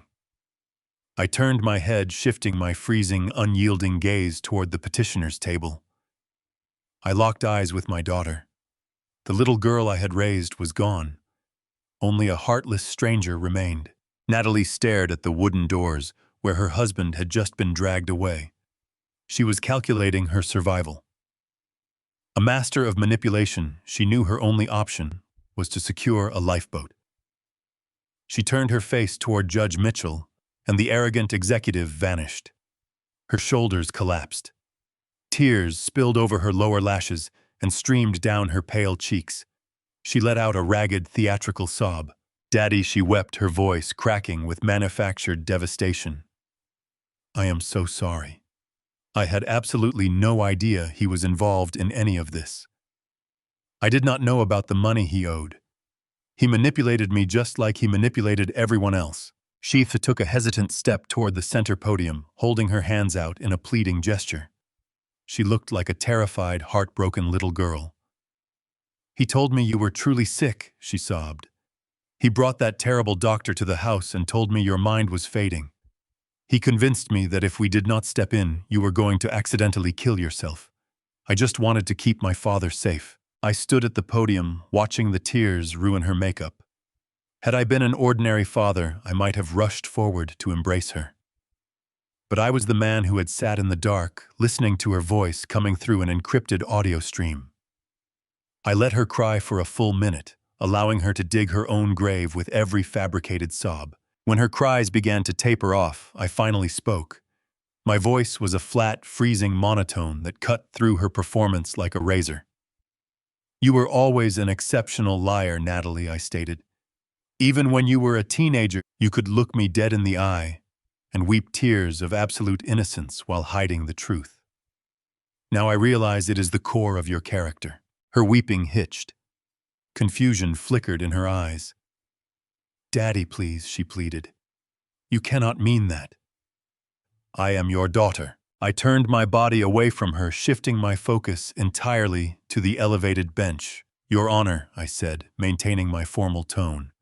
"My daughter is currently attempting to place the entirety of this criminal conspiracy onto the shoulders of her husband. She is painting herself as a manipulated caregiver who was only acting out of filial love." I pulled a small flash drive from my pocket. "I would like to submit one final piece of evidence to this court to clarify the exact nature of her filial love." Judge Mitchell leaned forward. He gestured to the court clerk sitting below the bench, who hurried over to the podium. I handed him the flash drive and instructed him to route the playback through the primary amplification system. The clerk plugged the drive into his terminal and clicked his mouse. A brief hiss of static filled the room, followed immediately by the rhythmic sound of tires rolling over an asphalt highway and the low hum of an engine. Natalie froze. The color vanished from her face. She recognized the acoustic signature of her own car. The frantic voice of Gavin blasted through the overhead speakers. "The conservatorship takes too long," he snapped. "The cartel gave me until the end of the month. If I do not wire them the $8 million, they are going to put me in the trunk of a car. We cannot wait for some slow judge to sign off on his dementia." A heavy, suffocating silence gripped the courtroom. Then the voice of my daughter echoed off the mahogany walls. It was chillingly calm, completely devoid of the panic her husband felt, and entirely stripped of the tearful innocence she had just displayed moments ago. "Then we do not wait for the court," the recorded voice of Natalie stated smoothly. "The conservatorship was the clean way, but if you are out of time, we take the direct route. Just keep upping his sedatives in his evening tea. We get him groggy. We guide his hand to sign the financial proxy." The audio continued, broadcasting the final damning sentence to the horrified room. "Once the judge signs the financial proxy, we will stage a fall down the stairs. The inheritance transfers to me immediately as his sole remaining heir." The clerk scrambled to hit the pause button, but the damage was already done. A collective gasp swept through the remaining court personnel. The bailiff standing near the door visibly recoiled. The air in the room turned entirely toxic. The silence was deafening, broken only by the ragged, shallow breathing of the woman standing a few feet away from me. Natalie looked like she had been struck by lightning. Her mouth hung open, but no words came out. The pristine facade she had meticulously maintained for her entire adult life had just been atomized in front of a federal judge. I turned my head and looked at her. Her eyes finally met mine, and for the first time in her life there were no lies hiding behind her gaze. There was only the naked, paralyzing terror of a predator caught directly in the snare. Judge Mitchell slowly stood up from his leather chair. His face was flushed with a righteous anger that bordered on pure rage. He looked down at Natalie not as a petitioner in a civil case, but as a vile criminal. "Mrs. Pierce," the judge said, his voice vibrating with absolute contempt. "In my decades presiding over this court, I have encountered thieves, con artists, and violent offenders. But the sheer depravity of plotting the murder of your own father to secure a financial windfall is beyond the pale of basic human decency. You walked into my courtroom while actively conspiring to commit a homicide." He did not sit back down. He looked directly at the armed bailiffs stationed around the room. "Bailiffs, take this woman into custody immediately," Judge Mitchell commanded, his voice echoing with absolute authority. "I am issuing an emergency bench warrant for conspiracy to commit murder, attempted fraud, and perjury. She is to be held without bail pending immediate transfer to federal detention." The two bailiffs moved simultaneously, closing the distance between the doors and my daughter in rapid tactical strides. Natalie finally snapped out of her paralyzed state. She began to back away, her hands raised in a futile attempt to ward off the approaching officers. "No," she shrieked. "No, please, it was out of context. You do not understand." The first bailiff grabbed her wrist, twisting her arm firmly behind her back. The second officer secured her other arm, retrieving a pair of heavy steel handcuffs. The metallic ratcheting sound echoed sharply as the cuffs locked tightly around her wrists. She struggled against their grip, her designer heels slipping clumsily against the carpeted floor. She was no longer the composed, wealthy suburban wife. She was a frantic, screaming criminal facing the absolute destruction of her freedom. Her gaze locked onto me, her eyes wide with a desperate, pleading agony as the officers began to drag her toward the holding cells at the rear of the courtroom. The polished floors offered no traction for her expensive shoes. Her knees buckled, and she collapsed downward, letting her body weight fall dead against the grip of the bailiffs. Natalie twisted her body, violently slipping from their immediate control just enough to lunge forward. She threw herself onto the carpet, stretching her arms out, until her trembling fingers violently grabbed the scuffed leather of my worn-out work boots. "Daddy, please," she wailed, her voice echoing off the high ceiling in a raw, agonizing shriek. "Daddy, please, you have to tell them to stop. You cannot let them take me away. I am your little girl. Please, Daddy, I did not mean any of it." She buried her tear-stained face against my shins, sobbing uncontrollably. The entire courtroom was paralyzed in a state of uncomfortable silence. The court reporter stopped typing. The bailiffs hesitated, looking up at Judge Mitchell for guidance on how to handle the hysterical woman clinging to the victim. Beverly stood off to the side, observing the pathetic spectacle with cold detachment. I looked down, watching her shoulders heave with every fabricated sob. For a fleeting fraction of a second, the ghost of the father I used to be fluttered in my chest. I remembered braiding that same hair when she was 7 years old, getting her ready for her elementary school recitals. I remembered promising her that no monsters would ever get past me. But the woman weeping at my feet was the monster. The child I raised had died a long time ago, replaced by a calculating predator who saw my life as nothing more than a temporary roadblock to a massive payday. She looked up at me, her makeup running in dark streaks down her face. "It was all Gavin," she pleaded, her voice cracking as she desperately tried to shift the blame. "He told me that if I did not help him get the conservatorship, those men would come after me too." I was terrified, Daddy. I was trying to survive. I never would have actually hurt you. Please do not let them put me in a cell. I listened to her desperate bargaining. In all her frantic pleading, there was not a single genuine apology for the pain she had caused me. There was no remorse for pouring sedatives into my tea. There was no regret for trying to lock me inside a psychiatric ward to rot. Her tears were completely selfish. She was only crying because her flawless plan had imploded. She was mourning her lost luxury, not her lost father. The last lingering thread of paternal affection I held onto finally snapped. The freezing clarity of the prosecutor returned, settling over my mind like an impenetrable shield. I reached down and firmly grabbed her wrists. I applied enough pressure to physically peel her fingers off the leather of my boots. I stepped back, creating an impassable physical boundary. Natalie looked up at me, her breath hitching in her throat, as she realized her tears had absolutely no effect. The warm, forgiving father she expected to manipulate was nowhere to be found. "You stopped being my daughter the moment you put a price tag on my life," I said, my voice completely devoid of any emotion. It was a flat, freezing statement of absolute finality. "You made a calculated decision to trade my existence for a comfortable lifestyle. You chose your path. Now you will walk to the end of it." The air in her lungs seemed to vanish. The realization that I was entirely immune to her manipulation finally washed over her. The pleading sorrow in her eyes immediately curdled into a venomous, frantic hatred. The facade of the terrified little girl shattered, leaving the arrogant criminal exposed. "You cannot do this to me," she screamed, her voice turning harsh and jagged. "I deserve that money. I suffered through this miserable life with you for years. You owe me." I turned my back to her, completely ignoring her shrieking demands. I looked up at the elevated bench where Judge Mitchell was watching the exchange with profound disgust. I gave him a single nod. "Officers, remove the prisoner from my courtroom." The judge ordered, his voice cracking like a whip across the large room.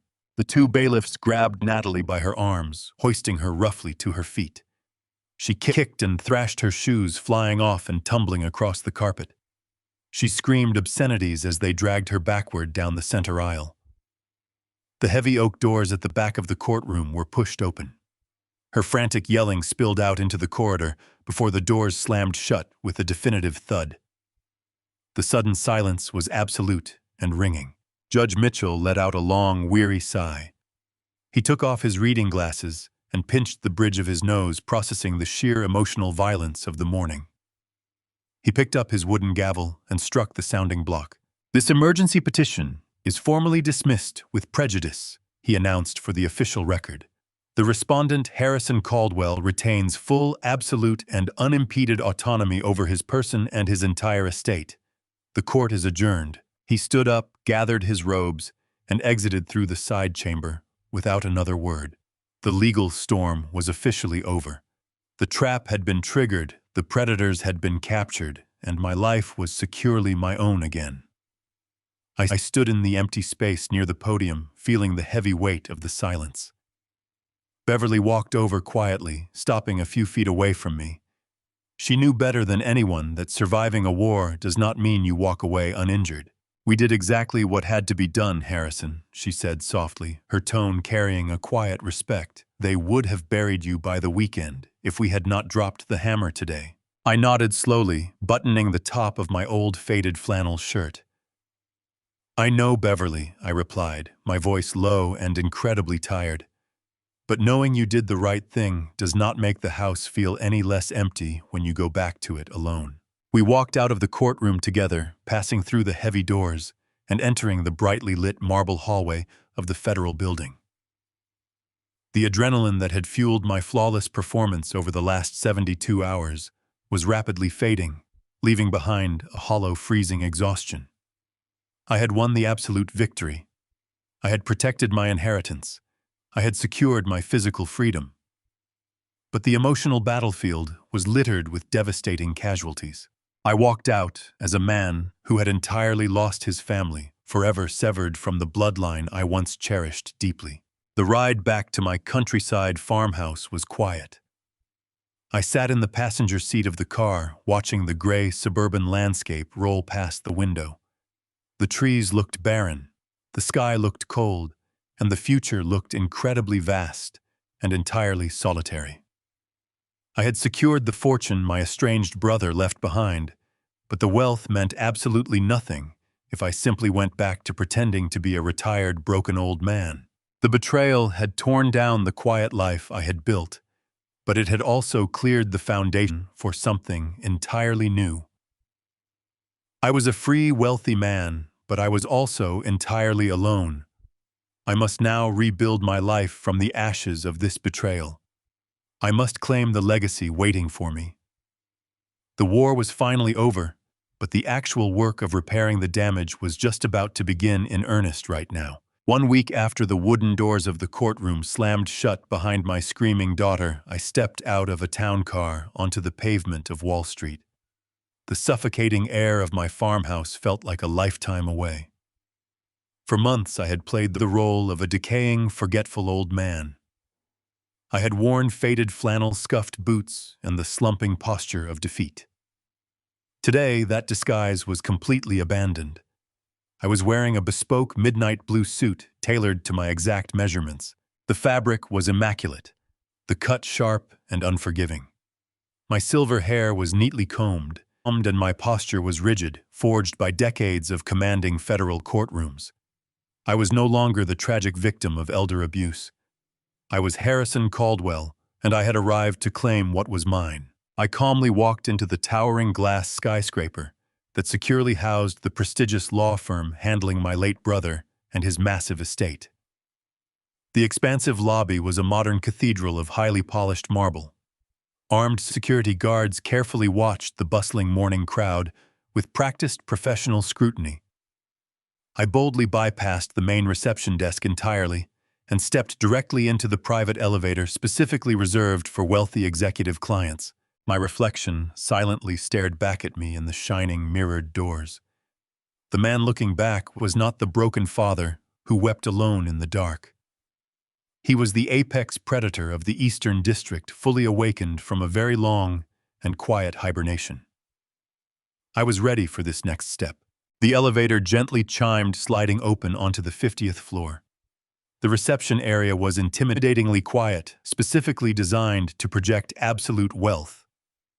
A young paralegal looked up from her desk, her polite smile instantly faltering as she fully absorbed my imposing presence. I did not wait for her to ask my business. I quickly approached the desk and firmly stated my name, instructing her to immediately inform the senior partner that I had arrived for my scheduled appointment. She nodded quickly, picking up her phone with noticeable urgency. Less than a minute later, a tall man in a dark gray suit hurried into the lobby. He extended a firm hand, greeting me with deep, highly calculated, and very silent respect. He ushered me into a corner office with panoramic views of the city. We sat across from each other at a sprawling mahogany desk. The senior partner opened a thick ledger. For 2 hours, we reviewed the details of the estate my brother left behind. There were trust funds, stock portfolios, and highly lucrative real estate holdings. The liquid value hovered precisely at $45 million. As I signed the final transfer documents with my silver fountain pen, a profound sense of closure washed over me. Richard and I had lived separate lives divided by stubborn pride. But in his final days, he chose to entrust his legacy to me. He knew I possessed the strength to carry it forward. The lawyer closed the ledger and formally congratulated me, sliding a certified document across the desk, recognizing me as the sole owner of the fortune. I slipped the paper into my inner jacket pocket. I thanked him, stood up, and walked out of the building. The sun reflected off the glass canyons of the city. I was now a man of extraordinary means. I had more money than I could ever spend in my remaining years. An ordinary man might have taken that fortune and retreated to a private island, seeking a quiet end to a traumatic chapter. But I had no intention of letting that money rot in an offshore bank account. I had a specific purpose for this newfound power. I flagged down a yellow taxi and calmly directed the driver to a discreet, dimly lit steakhouse tucked away in a quiet, affluent neighborhood. I walked through the heavy wooden doors and made my way directly to a private booth in the back corner. Beverly was already sitting there, silently sipping a glass of iced water. She wore her usual charcoal blazer, her eyes incredibly sharp and completely focused. I slid into the booth across from her and placed a thick manila envelope on the table. It contained a cashier check for a substantial amount, a generous down payment for her continued services. Beverly did not look at the envelope. She simply kept her eyes locked on mine, waiting patiently. I leaned forward, resting my forearms on the table. The defensive phase of this war was officially over. I had survived their assassination attempt, protected my assets, and exposed their conspiracy to a federal judge. But survival was not enough. Natalie and Gavin had demonstrated a chilling capacity for violence and manipulation. They had actively planned my murder, laughing about pushing me downstairs to cover their criminal debts. People who possess that level of cold-blooded cruelty do not change. They simply find new, vulnerable victims. I could not allow them to fade into the penal system and negotiate a plea deal that would put them back on the streets. I desperately needed to ensure their absolute permanent destruction. I told Beverly we were going on the offensive. Gavin was sitting in a federal holding cell facing charges for fraud and money laundering. The syndicate he owed money to was still actively operating. I instructed Beverly to use her network of federal contacts to leak the details of his financial cooperation. I wanted the syndicate to know Gavin had handed their operational structure to the authorities when his scheme collapsed. By ensuring he was branded as a federal informant, we would force prosecutors to place him in restricted protective custody. It would isolate him entirely, dragging out his sentencing and guaranteeing he received the maximum penalty available. He would spend his life trapped in a concrete box, constantly looking over his shoulder. As for my daughter, the pain of her betrayal still flickered in the darkest corners of my mind. But I pushed it down, burying it beneath a layer of freezing logic. I told Beverly to hire the most aggressive independent investigators money could buy. We were going to comb through every single aspect of her life over the past decade. Natalie claimed she was merely a manipulated victim, terrified of her husband. I knew that was a calculated lie. I wanted evidence of her active, willing participation in every financial scam Gavin had orchestrated.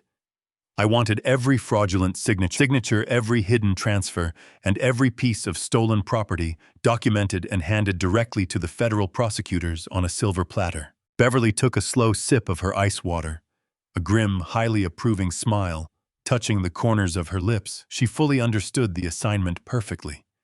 We were building an impenetrable fortress of legal evidence that would absolutely ensure my daughter never saw the outside of a prison wall again. She pulled the heavy manila envelope across the table, seamlessly slipping it into her dark leather bag. She firmly promised me that by the time her team was finished, Natalie and Gavin would be buried so incredibly deep in federal charges that they would not even see daylight until they were exactly my age. I politely thanked Beverly, stood up from the table, and walked out into the cool evening air.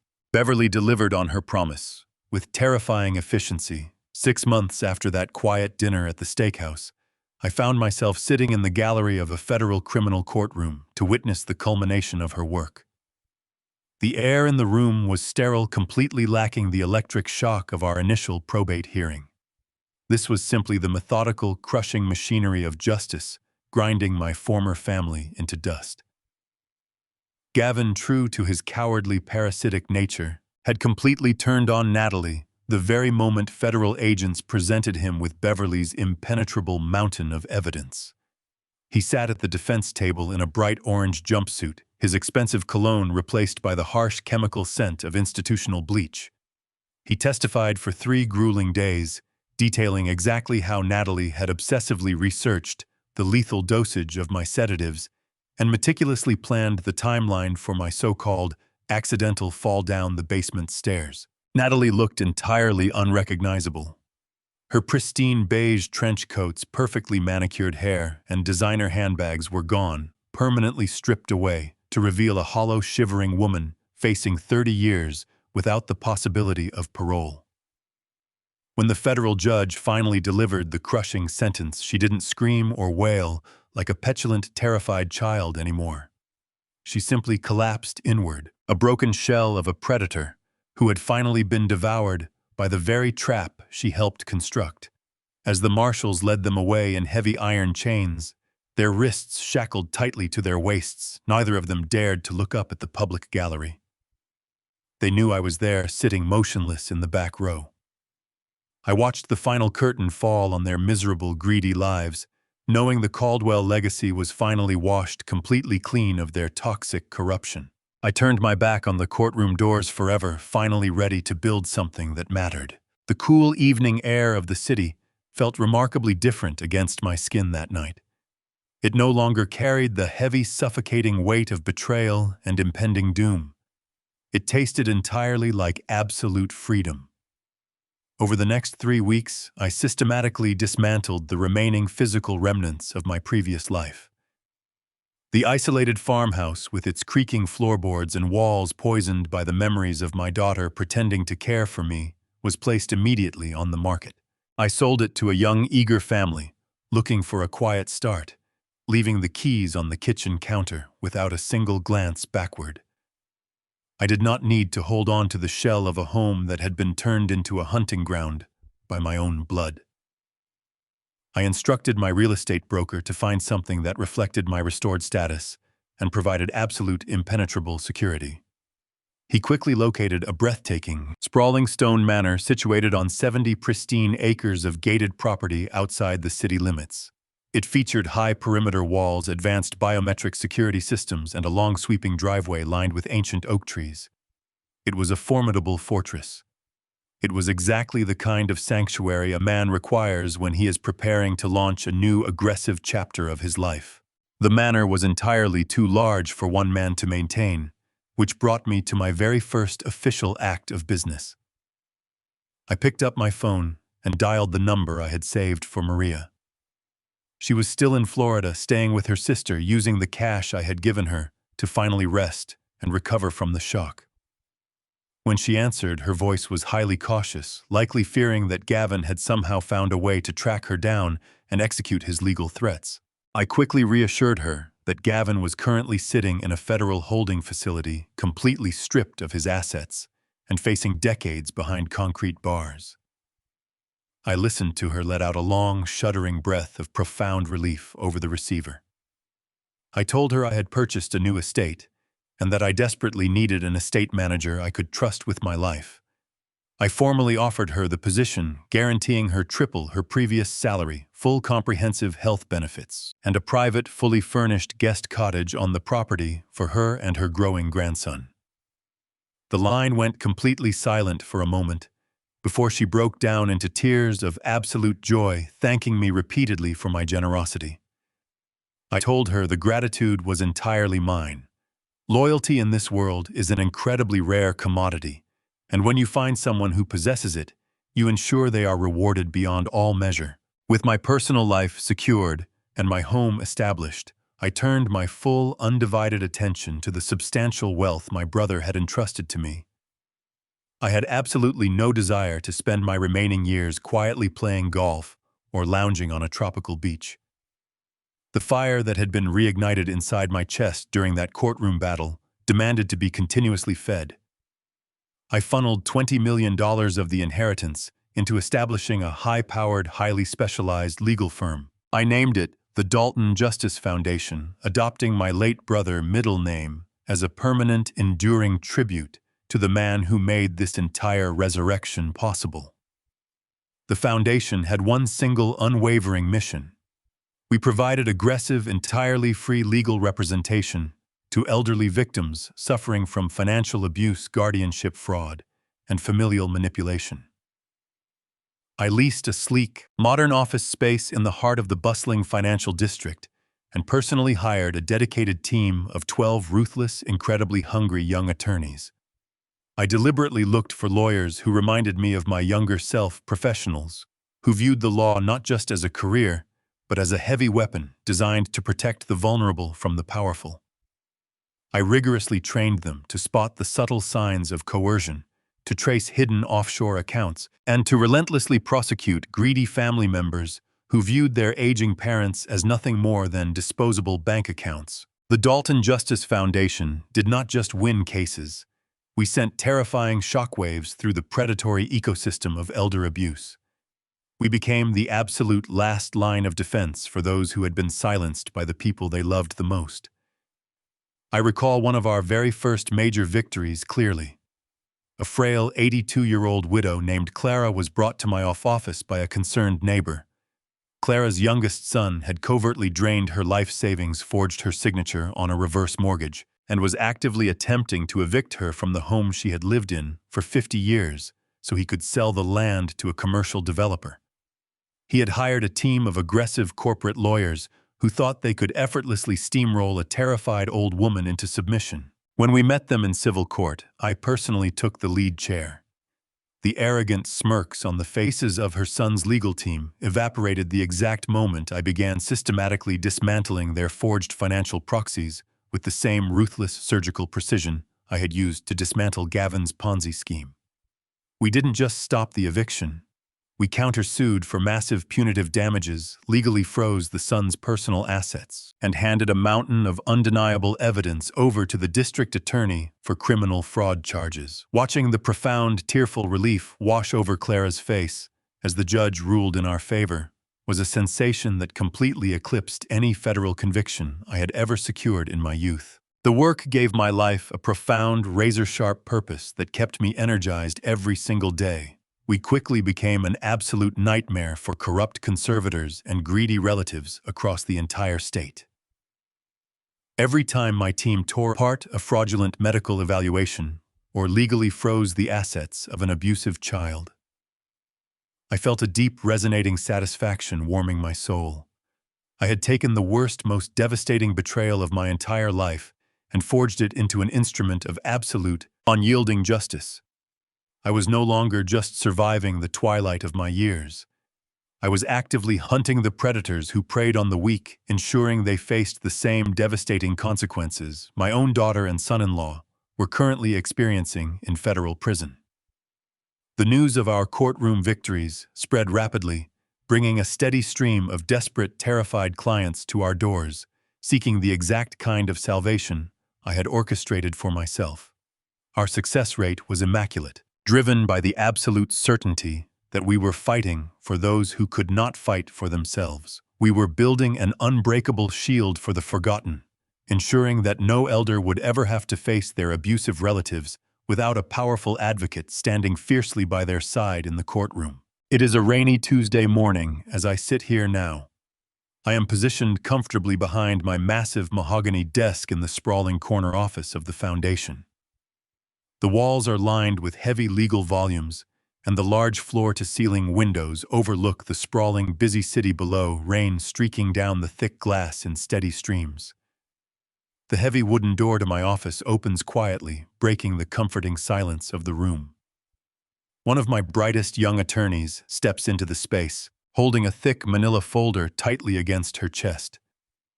She places the file gently on the polished wood directly in front of me, giving me a solemn, deeply respectful nod before stepping back out and pulling the door securely shut. I reach into my tailored jacket pocket and pull out my wire-rimmed reading glasses, sliding them carefully onto my face, feeling the familiar weight resting on the bridge of my nose. I open the heavy cover of the file, my eyes scanning the preliminary details of another family trying to steal from a vulnerable elder. My mind instantly begins calculating the necessary legal maneuvers, identifying the weaknesses in their fraudulent claims, and preparing the exact strategy required to completely dismantle their greedy operation. I feel a familiar freezing calm settle over my entire body. My daughter and her husband made a catastrophic miscalculation when they decided to target me for my fortune, believing they could easily discard me for a financial windfall. They foolishly assumed my silence was merely a symptom of decay, utterly failing to recognize the decades of brutal legal warfare I had survived and dominated. They thought I was just a clueless, decaying old man, waiting patiently to die in the quiet shadows of an isolated, broken farmhouse far away. They were completely, devastatingly wrong. They woke up a monster. Never underestimate the quiet ones. For silence is not a sign of weakness, but of observation. We live in a world where greed can easily rot the bonds of blood, twisting loved ones into strangers who see you only as a stepping stone. True power is not about yelling the loudest. It is about staying calm when everyone expects you to break, gathering your truth in the shadows, and striking only when the trap is perfectly set. Family is defined by respect, not just genetics. And when respect dies, you must have the courage to walk away and rebuild anew. Have you ever been betrayed by someone you trusted with your life? How did you find the strength to fight back? Share your story in the comments below. If this tale of justice empowered you, hit the like button and subscribe for more thrilling stories of redemption and absolute revenge.